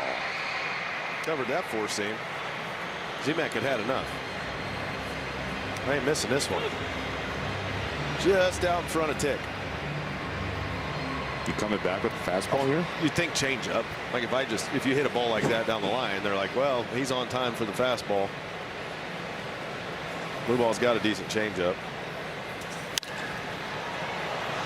Straight away. Matthews in center. Makes the catch. 2 away. Here's a message from your Southeast Michigan Ford dealers. Now during employee pricing for everyone, get $10,002 in savings on the 2026 F-150 XLT 4x4. See your Southeast Michigan Ford dealer today. Series opener in Houston, 6-3 Tigers over an Astros team that opened play today, just 4 back in the AL West.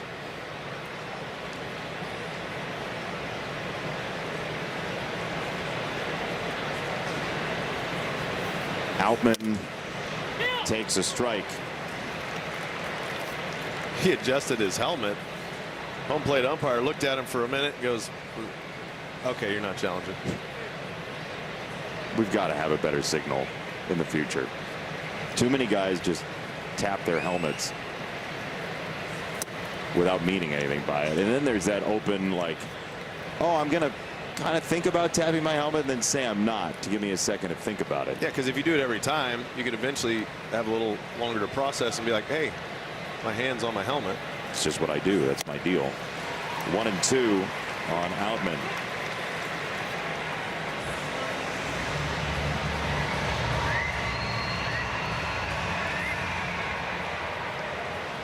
I'd love to get one more here. Be nice. More the merrier. That's in there, strike 3. That's the 13th strikeout for the Astros staff, but the Tigers have 6 runs, too.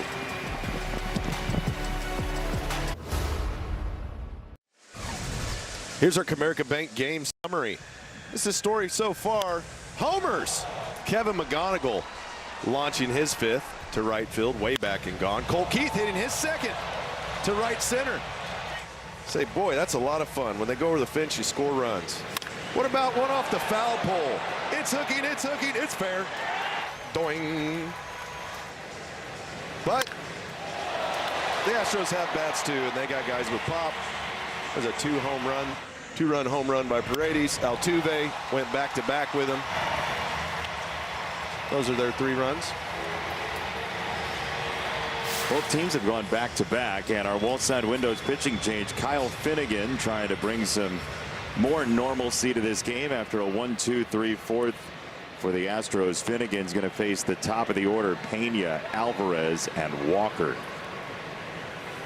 That's why Finnegan's coming to the ballgame now. AJ likes to utilize leverage arms wherever it makes sense in the game. Right here, he needs some simplicity in the 5th, something easy. That's the goal. Try to keep the ball in the yard, go with one of your best relievers against their best hitters, and not wait around and let somebody hurt you. The idea goes like this. You want Kyle Finnegan pitching in games that you're leading in as much as possible. If somebody else pitches and gives up 3-4 runs, Kyle Finnegan's not going to pitch in the game probably anyways. Correct. And the cool thing for him is here he's a local product. He's out of Kingwood High School. Went to Texas State, San Marcos. Yeah, 28 miles. Kingwood area in the suburbs here in Houston. Wonder how many tickets he had to leave today. That many for sure.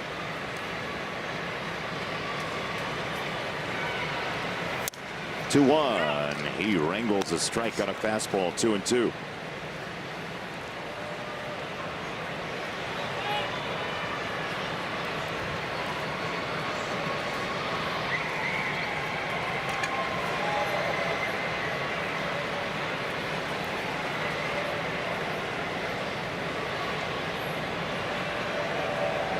Two and two. Swing and a miss. Strike 3. That slider he shows for a punch out. Nice one too. He's known for his 4-seam and his split. But to keep him honest, you throw a perfect slider down and away, get the punch out.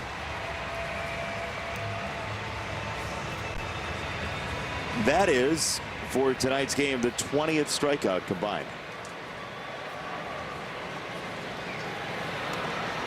But it speaks to the stuff and also the risk reward of strikeouts, of swinging for big power.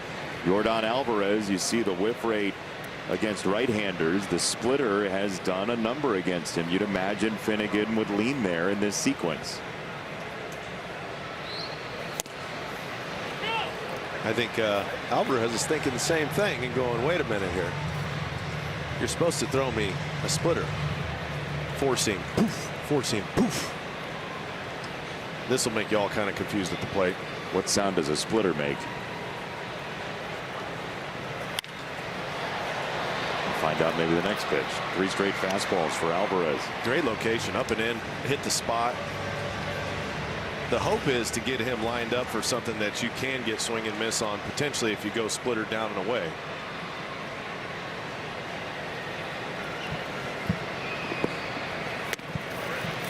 That was the idea. And he just watched it the whole time. 1-2.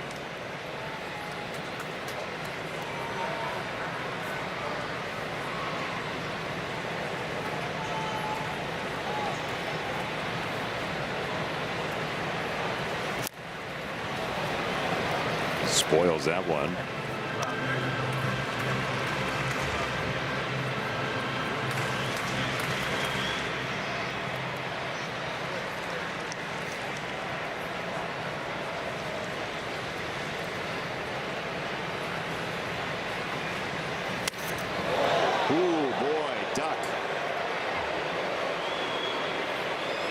trying to establish that inside part of the dish against Alvarez.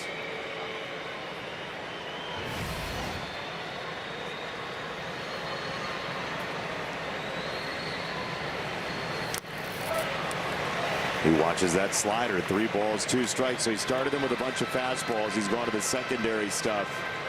What do you like here? Well, something he can't do damage on, preferably. But he does damage on everything, so you got to pick your poison here. Go back with a heater, try to get a pop-up. Or go down away with split. 3-2. He went to the splitter, and it faded inside.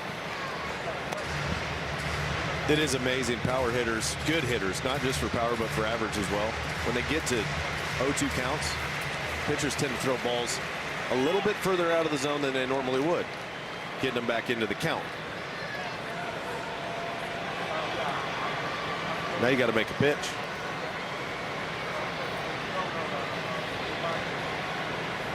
On 3-2 again, Finnegan to Alvarez. Rodon runs all the way to the wall. It goes. He's on his way to second, standing up. He's just something special right now. After fouling off some really tough splits, he gets a 4-seamer hugging the inside corner and just turns on it. Boy, he's so good. And that was a strike, but he's so good at not allowing something that's not the perfect pitch to turn into something he takes, right? He's aggressive in and around the strike zone because he feels like he can hit anything. Yeah. Here's Walker.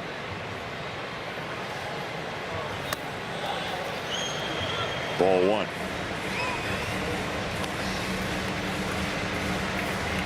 Christian Walker got to first on a base on balls in the 3rd, and a treacherous 8-pitch trip to the plate against Drew Anderson. Some nasty curveballs, changeup mixed in there. He eventually walked and scored. Fly ball right field. McKinstry makes the catch. 2 away. Andy, in exactly 1 minute, we're going to come upon the hour 50 mark, which was the exact time of game on this day in 1948 when the Tigers played their first ever night game as an official American League club. 1 hour 50 minutes. That's our one more thing from today. It's 2 more things. Now, 54,000 people watch speed baseball. First pitch, they wanted to milk it. 9:29 p.m. Eastern time. They wanted to make sure it was nice and dark for the whole game. Yes. And in Detroit, it doesn't get dark till 9:30 now. And you couldn't just Google what time sunset. They had to go into the Farmer's Almanac for that. Well, they had to climb up the light poles and put a flame in them to start the lights. Oh, look at that. Time of the game, 1:49:43. We're 15 seconds away. Down to 10 seconds. And the 1-0 is up and out. 3, 2, 1. Happy anniversary. That would have been the ball game. Fans went home saying, boy, that went quick. 2 out in the 5th. 2-0 from Finnegan. That's outside, avoiding the power of Paredes, who homered in the 3rd. You know he wants to pull this pitch. Pull side air is his game.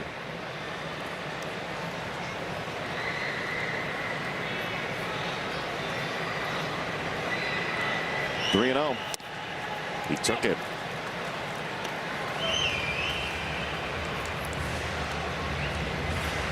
I doubt he takes that same pitch if he throws it here. He might be onto something. 3-1. It's ball 4. That's why he didn't throw the same pitch. Now Altuve.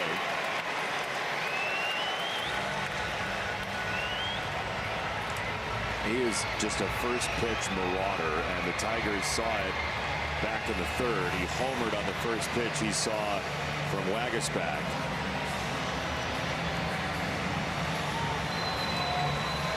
For his career, Jose Altuve has swung at 41.5% of first pitches he's seen. While he's been in the league average is 30%. Yeah, he's an interesting at-bat, too, because he can do a lot of different things with pitches all over the strike zone and out of the strike zone. First pitch sliders away. Maybe flip the, yeah, there you go. Joe's. Yeah.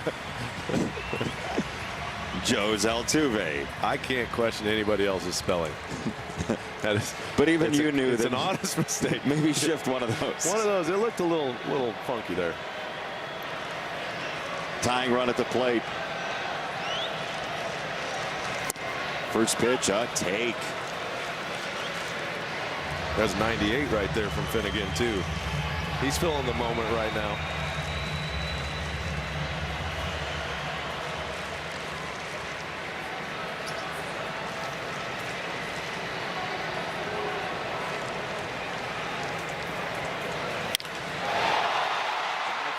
Center field. Outman back on it, and he's there. As it turns out, Joe's on a vacation far away.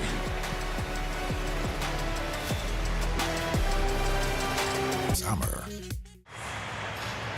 As we know, the Magana Goggles legend continues to grow day by day, and that has expanded to softball in the Michigan area on top of it, too. WL Northern, for their softball championship game, breaking out the Magana Goggles for the MHSAA D1 state championship against Northville. And the ladies, well, they came out with the title. So those Magana Goggles starting to sweep the nation. Their power cannot be understood. I told Kevin about it today, and he looked at me and said, wow, this is really becoming a thing, huh? And I said, darn right it is. The shock. I mean, McGonigal. They had to have walked like 10 times in the championship. Sure. No, that's how you. It's another concept for focus and intent when you're at the plate. You remember Tom Brady on the sidelines in one of his great comebacks. He's going up and down. He was yelling like, "Laser focus, laser focus." It's just another way of saying laser focus. Great vision. Again, this all stems from how Kevin trained as a kid. His dad locked him in on pitch types. Yep. And that's a self-talk. Whether you're in the box before you go to the box, you're talking to yourself on what are the important elements here. What is my main focus in this at-bat? What are my priorities? And then I try to go and execute on those. Foul ball, 2-2. I mean, earlier you get a challenge into a home run from Kevin and that focus. That's it. The nasty sweeper in. Right away it goes to the head. And then next pitch. Got him. The at-bat's completely different if he doesn't challenge that pitch. He has the leverage to get off the A swing as he takes ball 3 here. So a walk in the first, a run scored. That homer you just saw in the second, and then a base hit to right on 2 strikes in the fourth.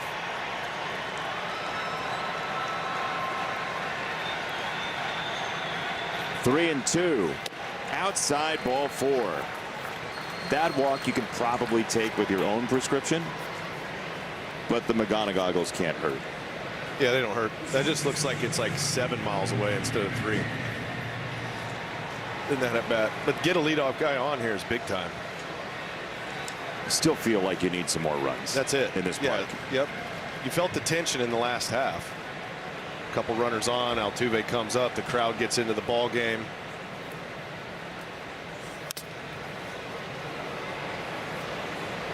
And you don't want to be dealing with that in the 8th or 9th. They're checking on the plate umpire, Paul Clemens, who says he's okay. Well, especially with the fact that you're going to use Finnegan early. Who else may AJ want to go to early to try to navigate this ball game and keep it a 3-run game as long as possible? It's going to limit your options at some point. Troy Melton didn't start the game. Drew Anderson started it. Waguespack, Finnegan. We'll see who's on in the 6th. Nobody's up in the Tigers bullpen, so it looks like it's going to be a second up, as they say, for Kyle Finnegan. Finnegan for 2. The Astros last made the playoffs in 24. The last playoff game they played was in this ballpark when the Tigers beat them. It's a chopper to shortstop. It's Pena on the approach for out number 1. And a message from Rally House, Michigan. The season starts at Rally House. From jerseys and hats to tumblers for game day, it's where outrageous selection meets every fan's style. Logan Reaver downstairs. For better or worse, Andy Dirks up here. Jason Benetti, our entire crew here in Houston. So glad to have you along, as Jahmai Jones has a big chance here right on right, which he doesn't see very much at all. And he gets a breaking ball. He got a steady diet of those in the 4th from Okert.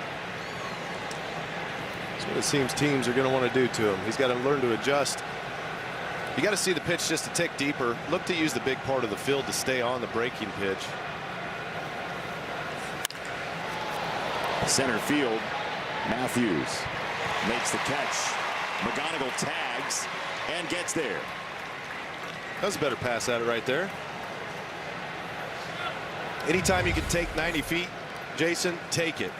There's one thing that we've seen over the years of baseball, playing, watching. Even though a runner is at second with 2 outs, doesn't always mean they score. Sometimes a runner at third with 2 outs scores on a pass ball. An error by an infielder. A lot of different ways to score from third that you can't score from second. We've seen a pass ball already tonight. It scored Dylan Dingler last inning. And speaking of Dingler, he is protection here for a Riley Green at bat. In other scenarios, you might have seen the Astros think about walking Riley Green. Instead, he gets pitched to, and he flicks it out to left. Trammell is there to make the catch. And that'll do it. Leadoff walk, no harm done. Bottom 6, 6-3. With Progressive Pet Insurance. Friday nights just got even better at Comerica Park. Just now, join us this Friday night, June 19th, Party in the Park, presented by Casamigos. Enjoy pregame food and drink specials, live music, postgame fireworks, and more. Don't miss the fun.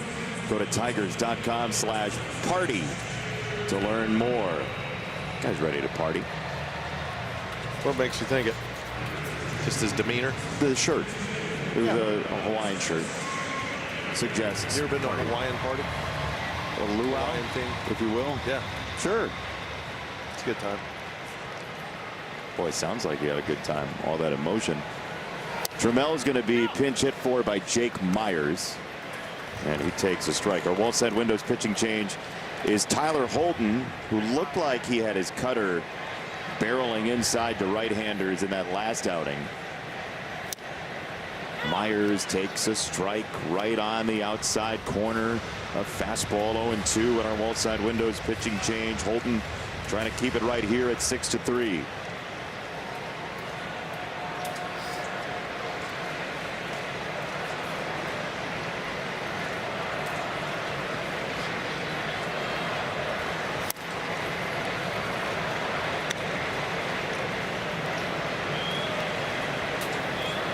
Astros scored all 3 of their runs on back-to-back homers in the 3rd. Myers fouls it away.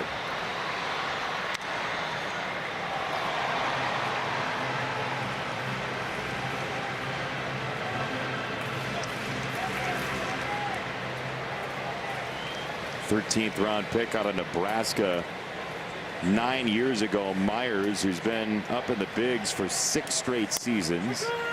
He takes strike 3, and he's going to go ahead and challenge. We'll see. Challenge the pitch. Close pitch. Is it a ball? Is it a strike? It is. The call Strike. confirmed. Houston is out of challenges. By that much, by that little dimple. This tickle in the bottom of the zone with the cutter. Tyler Holton hitting spots right out the gate. Beautiful changeup earlier. Dropping the cutter in on him. That's what Phil Ivey calls a bad beat. Fouled away, strike one to Cam Smith, who's 1 for 2 with a double.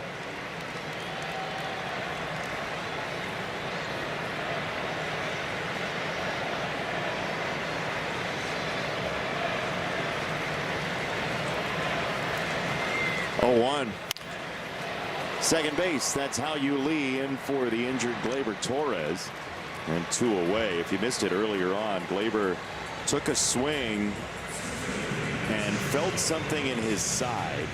So How You Lee came into the game for him very early on tonight, and it was that left side that had Gleyber on the IL earlier in the year. Didn't feel good. He knew it right as soon as he swung.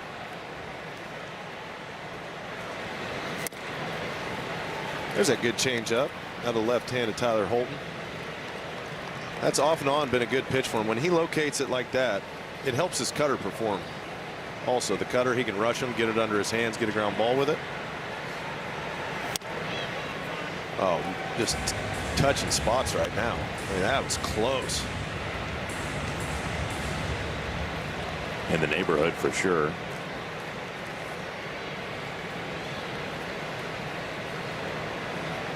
One. Too far in, 2 balls and a strike.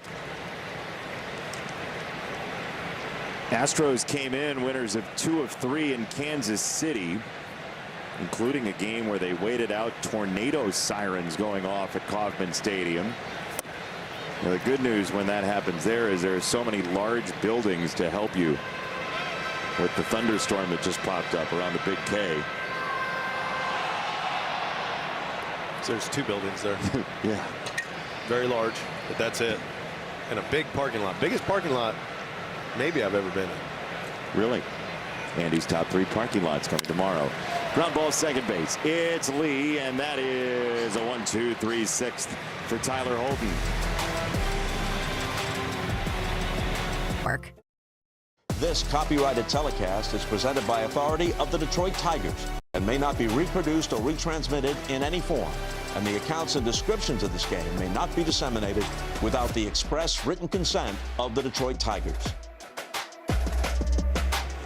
New pitcher is Jaden Murray. It's his 17th appearance in Major League Baseball, his 24th inning. Our wall side windows pitching change is the right-hander out of Utah, who just came up today from AAA Sugarland. And he gives up a base hit. Welcome to the ball game. Dylan Dingler has his 2nd hit. Smart hitting by Dingler there. He knew they were going to come in heater. He jumps it. He is on, and the defensive changes have Matthews shifting to left. Jake Myers remains in the game. He is the veteran center field presence for the Astros, so he'll take center. Myers for Matthews, who bumps to left.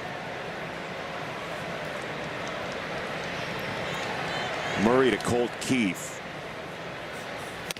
He takes ball 1.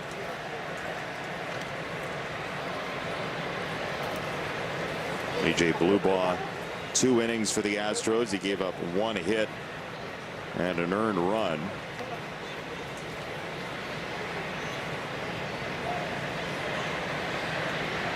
One 0 to Keith.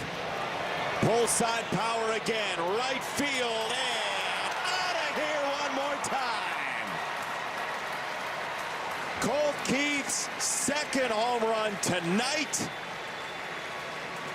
His 3rd in a week.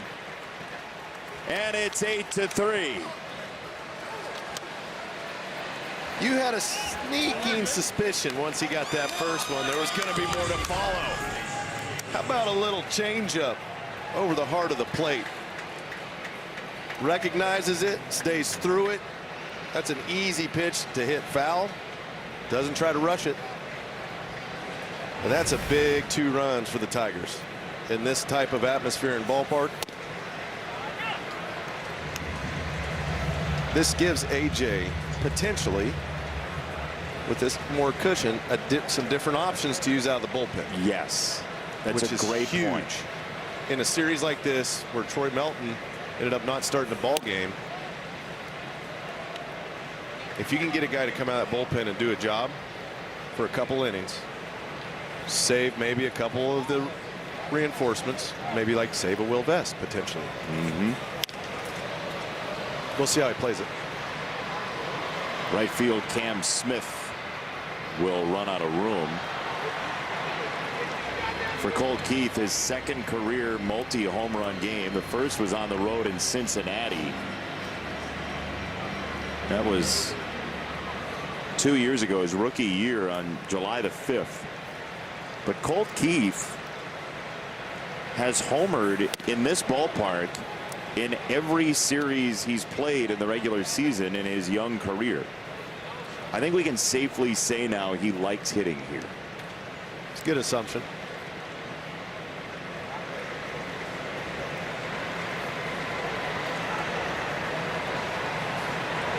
Two and two.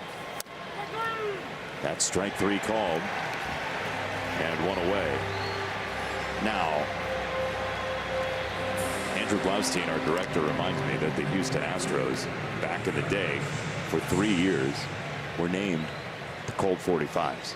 1962 to 1964. Their first 3 years as a major league, a baby franchise. They were the Colt 45s. It's only fitting that a guy named Colt would rake here. There it is. It's his. He will put his name on anything here, and if his name is on it, he's taking it. 0-1 is popped foul by McKinstry. Now all the Tigers need is a right fielder named Astro. Not a lot of those running around. Could be. Euler Anderson. Rocket Jones.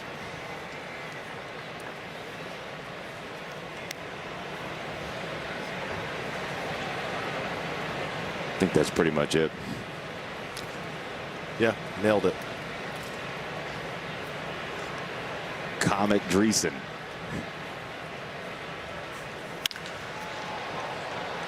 Fly ball center field.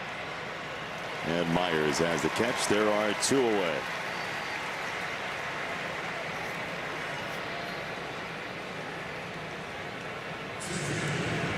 There's Orbit.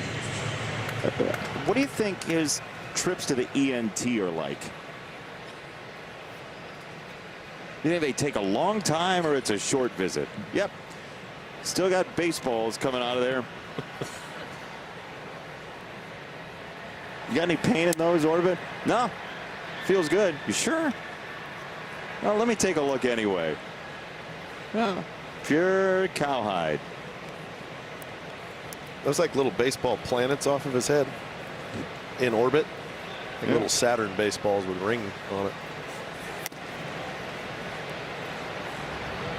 It'd be really cool if they ever get one where it actually the baseballs can spin around his head, but with nothing attached to them, like futuristic, where the baseballs are actually in orbit constantly. Oh, like you'd put above the crib for a kid, Yeah, right? So you just spin around. Carousel thing, but yeah, might be able to improve. But them just coming directly out of his ears is pretty good. Are they his ears? All questions left to scholarly inquiry. I like when he takes serious pictures with somebody who threw out the first pitch. And the person is very excited to be here for the first pitch and is being poked by those ears in one of the moments of a lifetime. 3-1 is a swing and a miss. 3-2 for Outman. I will say Orbit is one of our favorite mascots. He is fun. He does a phenomenal job. We just worry about him, honestly, just health-wise. 3-2. Outman to center. That's Myers to retire the side. Colt Keith feeling good, Dirks. Second home run of the ball game, third of the year. Nothing but smiles. Coming up is the Figer Law 7th inning stretch.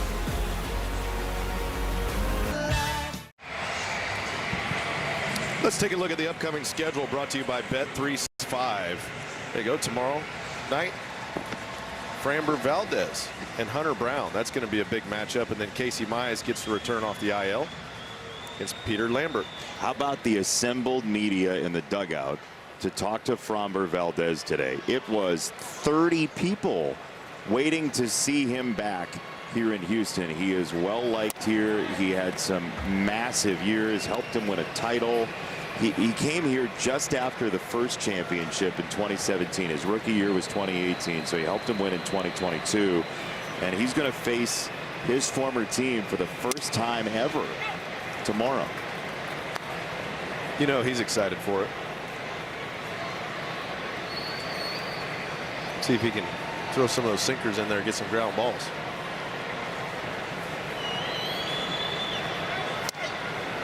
It is an interesting matchup. You get a very heavy ground ball pitcher versus a very heavy hit it in the air team, pull side air. Some might call that a fly ball team. High in the air side, up in the air balls, vertical balls. You're on one tonight. 1-2.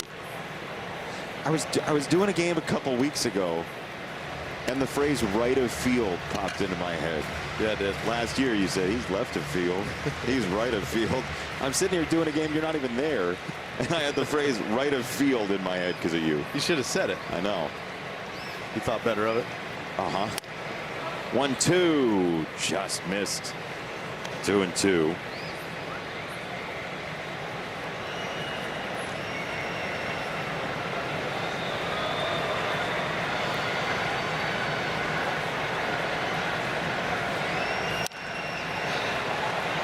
This is one of those necessity is the mother of invention kind of nights for the Tigers, and we said it right off the jump. An early run or two could really help structure this bullpen.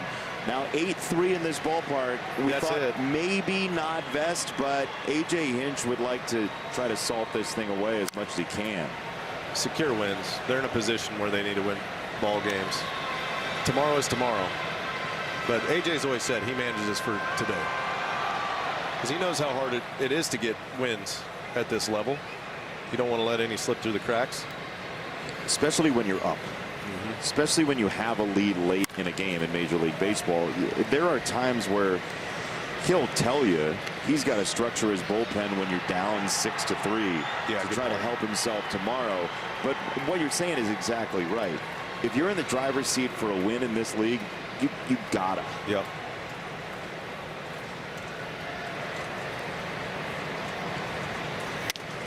Check swing, he went. Ring him up. Strike 3. Vasquez is down.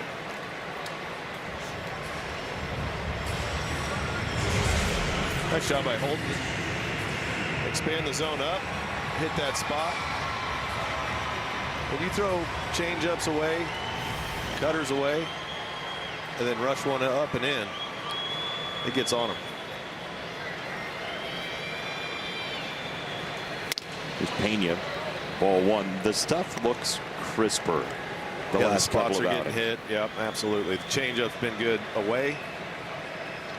Cutter on both sides of the plate, and a few more four seams we've noticed he's been throwing.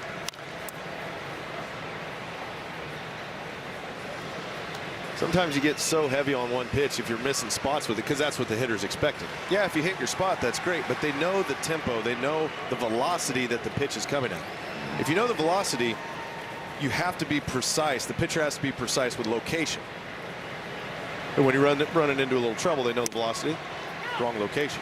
So that one starts just off the plate, comes back on the plate. Good location. It's the X that he's been talking about since 2024, right? Crisscross against lefties and righties, using all 4 quadrants.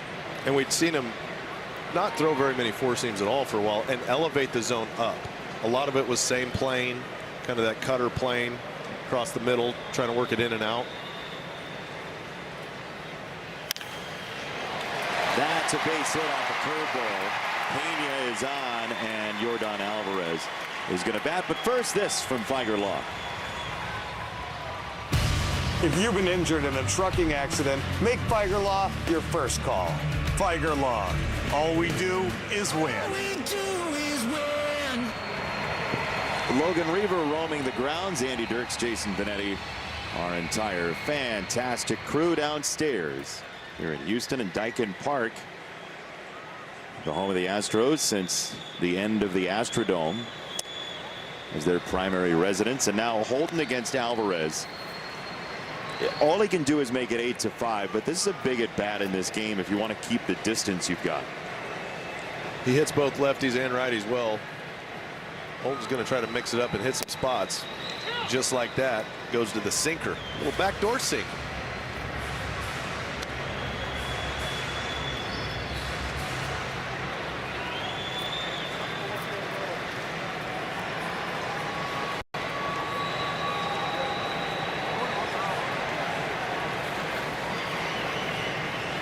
One. Hard hit center field. Outman back on it. He is there. Goodness gracious. It's all cannon fire. I know. He's so good right now. It's our Liberty Mutual field coverage simply because anytime you catch anything off his bat and it doesn't burn a hole through your torso, you're in good shape.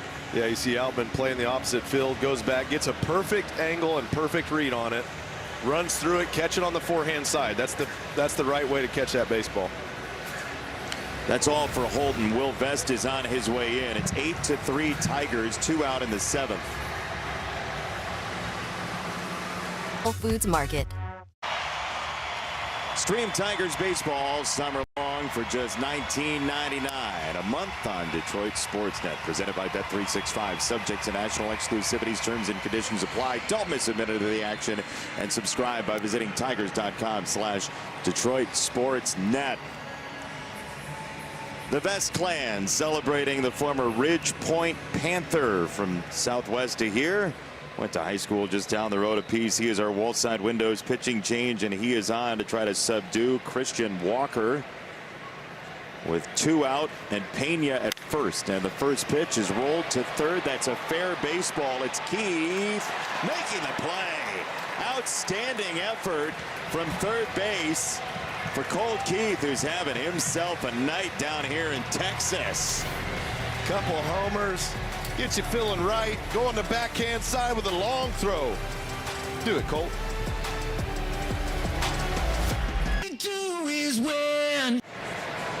8-3 Tigers. Troy Melton was supposed to pitch in this game, and he was delayed to the mound by a back injury that he just felt this morning, delayed in this series, and it looks like he won't throw in this series. We'll see, though, Logan Reaver. We will see on that front, but the good news is Justin Verlander throwing a sim game here in Houston today. A little bit under 4 innings, 70 pitches. We're working on a couple of different slider grips on top of it, but we had a really interesting and philosophical conversation about Jacob Misiorowski. Obviously, the 105-mile-per-hour game, one of the best starts in the history of baseball, as Justin called it. He said it's cool to see young players carving out their path in the game, but then we kind of related it to how would JV work in today's game compared to how we kind of came up, right? And he said, I can't pitch the way that I used to. There's no way I could do that now. And kind of have to keep in mind the first few years of JV's career, he was throwing max effort throughout. Then you kind of learn to pace yourself, maybe pitch to contact a little bit, starting the game in the low 90s, building up to where he's touching nearly 100 by like the 7th inning, because you're trying to get through 8 or 9 innings as opposed to these guys now like Misiorowski. In this case he goes the full length, but a lot of other guys, they're thinking, let me get through 5 or 6 going all out there, and you can't afford to not throw without max effort. So it was just interesting to hear JV talk about how he would have related, if he was younger in these shoes now. Yeah, you saw JV when he was young, Andy. Nobody is the Miz. He's averaging 100.1 on his fastball. That is average. That is his baseline. I woke up, brushed my teeth, and I came to the ballpark and I threw a fastball. It's averaging 100. Right. But that's the thing about baseball. Generations change, right? What's good now and what's good then are different. The technology these pitchers have too. You're going to maximize. You're going to get the most out of the hand, velocity-wise. They understand that there's different ways to get behind the baseball, biomechanics, all the analysis that they can do. But the objective is to get outs. Fly ball left center field. Myers and Matthews. It is Matthews making the catch. When you average 101, it helps you get outs. But JV, to Logan's point, he would hover 82, 94 earlier in ball games. Work in the zone, throws big curveball, changeup, but any time he needed it in his hip pocket, there was 100, 101 mile an hour. I've seen him give up leadoff triples in the 8th inning after throwing 115 pitches, and he comes out and strikes out the side, throwing 101. But it's the same type of DNA, right? Yeah. Where they overlap is the competitive drive to want to beat the guy in the batter's box. I think if you would have told JV, if you tell him when he's young, hey, give me 5 good innings, he's blown 102, 103, who knows what, right? It was a different era when he got going because he was on the hook for 120 pitches every outing.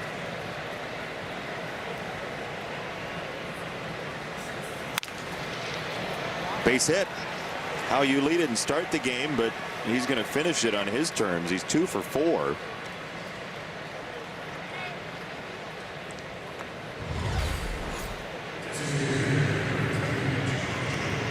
Little breaking ball out over the plate, stays on it. It's a little top spin, 1-hop ground ball through the hole. We saw him, he hit the fastball the other way, hit a breaking ball the other way, now pulls one.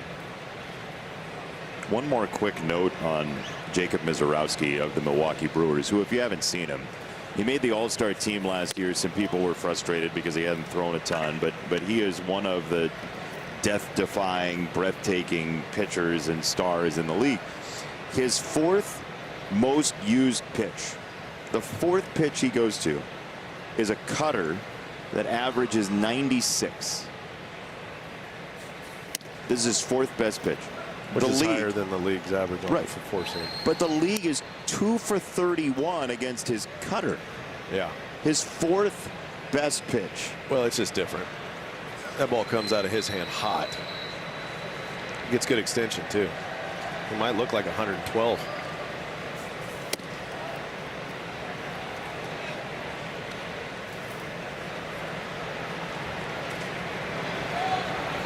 (3-0) on Jahmai Jones, who could use a hit here. Lee at first, 1 out. His last bat, he stayed on a breaking ball away, hit it hard to center field, but right at him.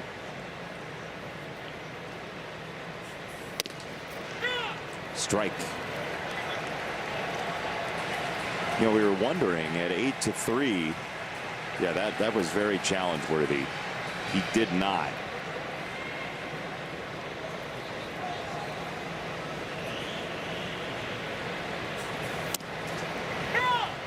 He got tied up on that fastball, 3-2.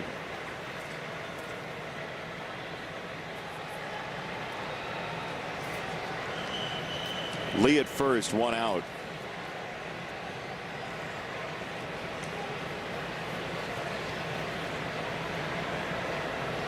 There goes Lee. Swing and a miss, strike 3. Throw down to second. It is not in time. It's a stolen base for Lee. That is his very first. Take the bag, How you? You don't get the bag, but he will get this base to go down in the record book. It would be fun if you got the bag. I never got a baseball bag, as they call them.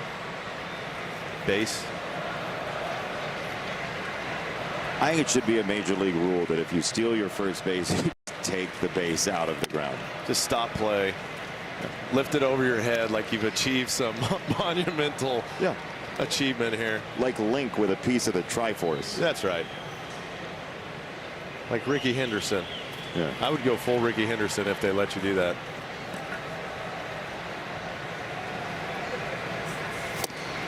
You would need to have a backup base in every ballpark, but how much can those things cost? What's a base run? Yeah, they got backup bases. They're probably, you know, they pay probably a little more because it's a big league stadium. That's got to be $140. Oh, I'm taking the over on that. I bet they gouge you on major league bases. That's the only thing. It's like, what did it cost to build it? $15. What'd you buy it for? $487. Well, you pay for the seal. It's an official major league base. There are markings on those bases. That's a good point too. Yeah, see, it's Astros. Yeah. That's not any base. That's Don't not they your usually running. have the MLB logo on them? I would think so. Maybe it's on one of the other sides. Swing and a miss. Strike 3. There's no MLB logo on that plate. How do we know it's official? There it is. Nailed it! 8-3 Tigers over the Astros at the bottom of the 8th inning. And as we came into this series, these two teams had very similar playoff odds, according to our friends at Fangraphs. Not 20%, but not 10%, somewhere in the 15-18% range. So every out, every chance to win matters. And again, we've seen percentages circle the drain very quickly the last 2 years for the Tigers, one way or the other. But these two teams are both trying to threaten to get back in the conversation. That's the only way you can put it, considering where they are in the standings. But again, waking up today, the Rangers were in the 6th position, tied with the Athletics at 35-36. So sub-500 teams to make the postseason in Major League history. That 2020, that odd 2020 season, the Astros and Brewers both did. And then Kansas City in 1981 at a 485 clip. You know, mostly either, you know, COVID or work stoppage or, you know, whatever it might be, shortened seasons. You see that sort of thing in all sports. But this American League is not your grandfather's American League. And your grandfather might actually wish it was your grandfather's American League that everybody was playing in. It's just not been very good baseball against the NL this year. Hasn't started that way. Oh my, he was wide open for that, and he got hit in the upper leg, it looked like. He's going to need a minute to walk that one off. The way Paredes strides, you see how his foot starts opening. He starts opening his hip up, and watch out. Looks like got him on the thigh. Yep. Almost hip flexor. But, you know, the timing of it, you know, it looks like he's going to be okay, but the timing of it, the ball hits him, as you said, immediately when he opens up to swing. Which is totally unfortunate. He is on. Altuve will bat.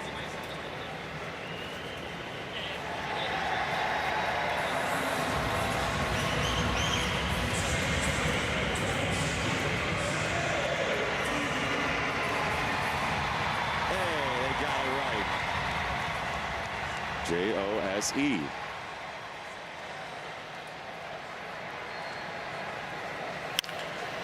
Ground ball, shortstop, McGonigal, Lee, double play, much needed.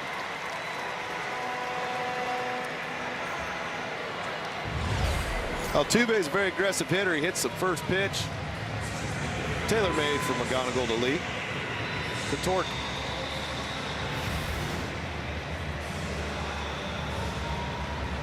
Tigers defense has been much, much better in the last few weeks. Big time. It's starting to look easier. You know how the game there for a while, it gets sped up, things aren't going well. People are forcing the issue. We saw Colt Keith's nice play at third. Everybody's looking more relaxed, having fun, playing baseball, good actions. Well, when you score runs and you win games, everything else gets a little bit better. It does. It's a lot easier to play when you're on a winning streak and hitting the ball well.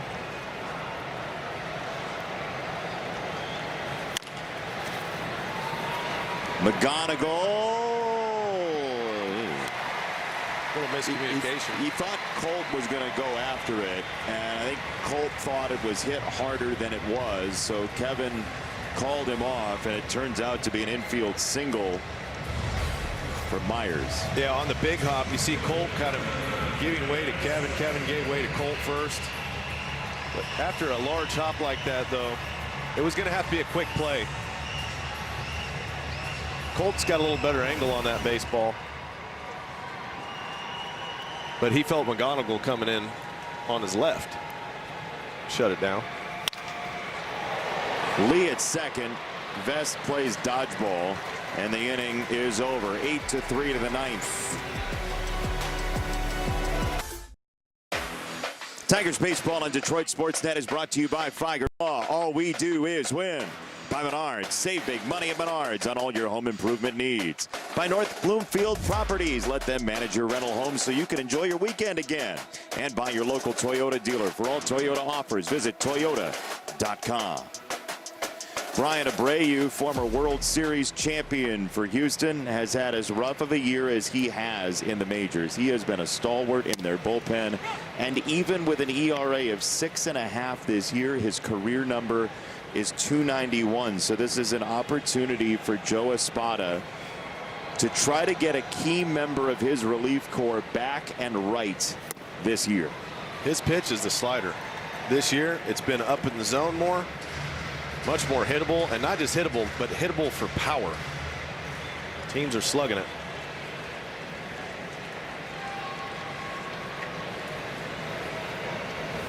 Oh, 2 is up and in. Ball and 2 strikes on Dylan Dingler, who's got 2 hits, 3 runs scored.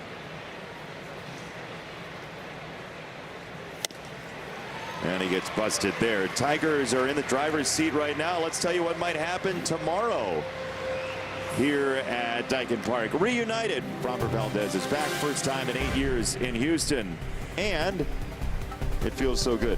Hunter Brown back from a shoulder injury in March, and he is off the injured list now after that shoulder issue.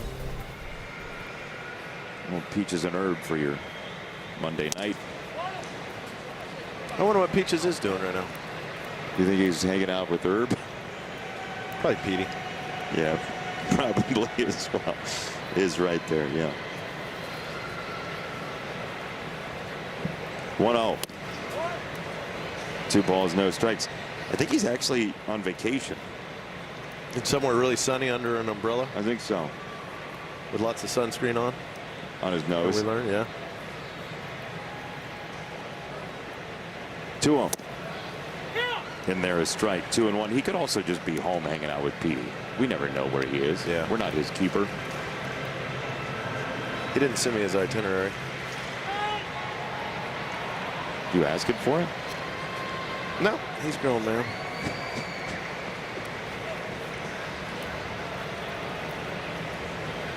Colt's trying to finish off a day of days. Couple homers. Oh, man. Was that the sound from the face mask? Yes. Whoa. That's yikes. Listen to this.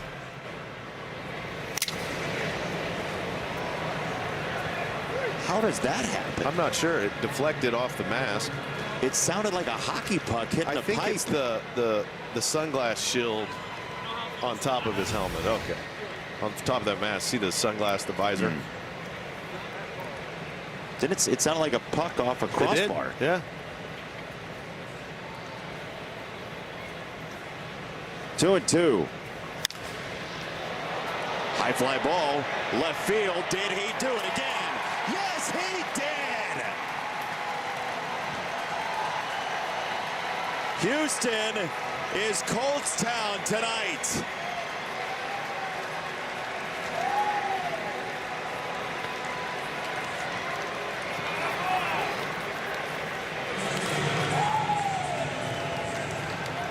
Yeah, it is.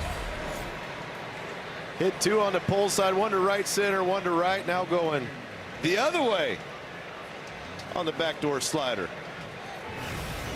What a day for Colt. They say, you know, trust the process, stick with the plan, keep taking good at bats. He was hitting the ball hard all year. Lots of line drives. Hit a few balls early in the season that could have been homers in 99.987% of other ballparks. He's on a burner right now.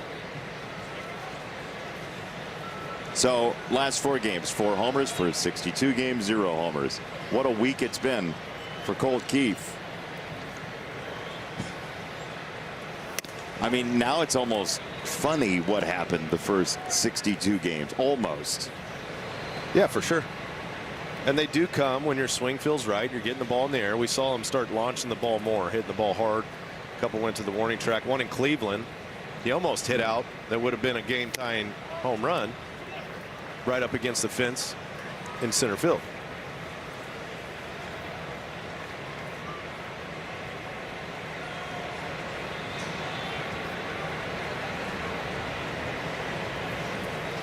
You just see the smiles of his teammates around him now because they all know what he went through. And now it's like, all right, tell me what you're doing. Yeah. So, you got any tips up there? What'd you see?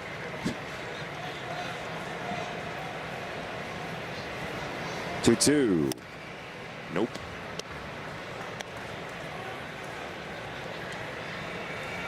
But you see why lefties like this park. Yep. Hit it over there in a little basket. Pull side's not too bad either. Strike three. Abreu gets Torkelson. That's strikeout number 18 for the Tigers. But when you pair that with 9 runs, you say thank you very much. So most runs in a game with 15 plus strikeouts. They just put up strikeout number 18 just there. But 9 runs. So 2020, August the 7th, 2020 at Pittsburgh. See, it just changed real time. You ever seen that on a graphic? Never. A graphic changed real time? That graphic's alive. It's got a pulse. That's terrifying. It's been hanging out with Hot Corner. Uncanny Valley graphics.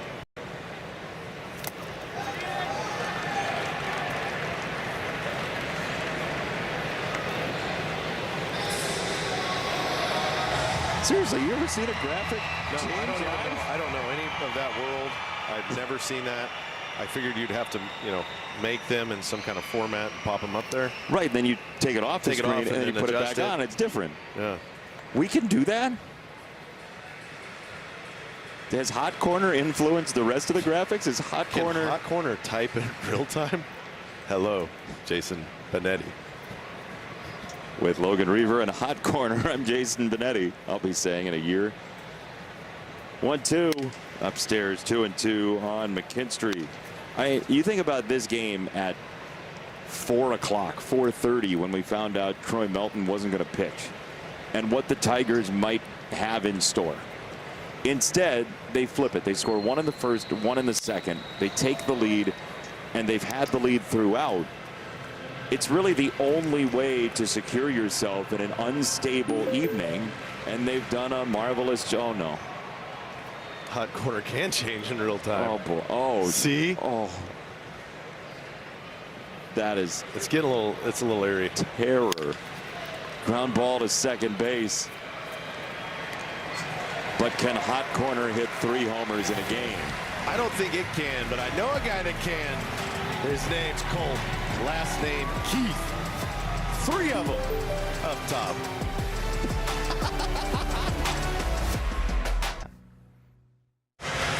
9-3 Tigers with the lead. Don't miss Black and Baseball Week at Comerica Park, Friday through Sunday, presented by Comerica Bank. Join the Tigers for a powerful celebration of culture, community, and baseball history. Get your tickets now at tigers.com/Black and Baseball.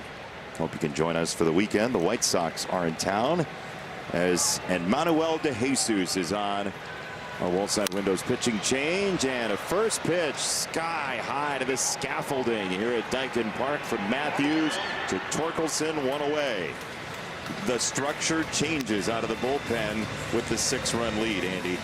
There you go, get De Jesus instead of Kinley Jansen, which gives him an extra day rest. But AJ knows as soon as you think you're comfortable in this ballpark, you're not. Let's get to the 9th. Secure that lead that we have, and then let De Jesus come in and finish it off. He's all over the zone so far. Strike to Vasquez, who's 0 for 3.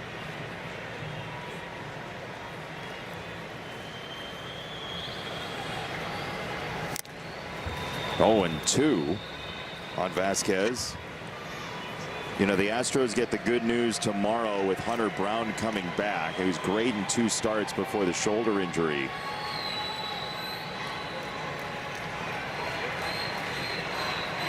Oh, 2. It's fouled away. There is Hunter Brown, who looks like he's going to get his catcher back as well. Yainer Diaz is scheduled to be activated tomorrow, too. So the Astros bench and rotation both are going to get a little bit deeper, or a lot deeper, tomorrow. I mean, Hunter Brown was brilliant last year. There is strike 3 to Jesus rapidly as 2 outs in this 9th. Nice job coming right at those hitters. Get ahead in counts. Don't waste any time. When you got a good leverage lead, you go to the bottom of the order. You don't want a nickel and dime. You just go right after him. Now the order flips.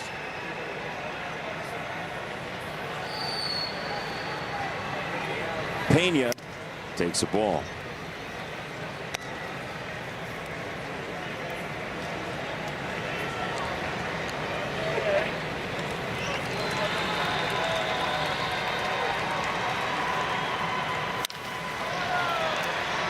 To short.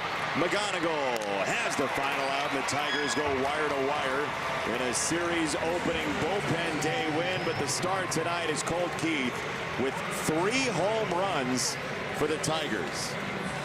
Great job coming out, scoring lots of runs. They scored them early. They scored them in the middle. They scored them towards the end. Colt Keith, big night. Congratulations. 3-homer night. Not many guys in baseball can say I hit 3 home runs in a big league ball game. That guy can say it, and it's a big win for the Tigers. After leaving Cleveland, lost a couple in Cleveland. 1 game got washed from rain, but to start a series that you can come in and establish yourself, win 1 more, you win a series, you keep stacking series. Next thing you know, you're right back in this hunt. That's what the Tigers are hoping to do here. Final score, Tigers in a big way, 9-3. We say farewell from the booth. For Denny Blunt, Andrew Blaustein, our entire crew, Logan Reaver, Andy Dirks, Jason Benetti, saying goodnight. Pure Auto postgame follows this. Logan will have an interview, we presume, with Colt Keith when we come back to Dyken Park.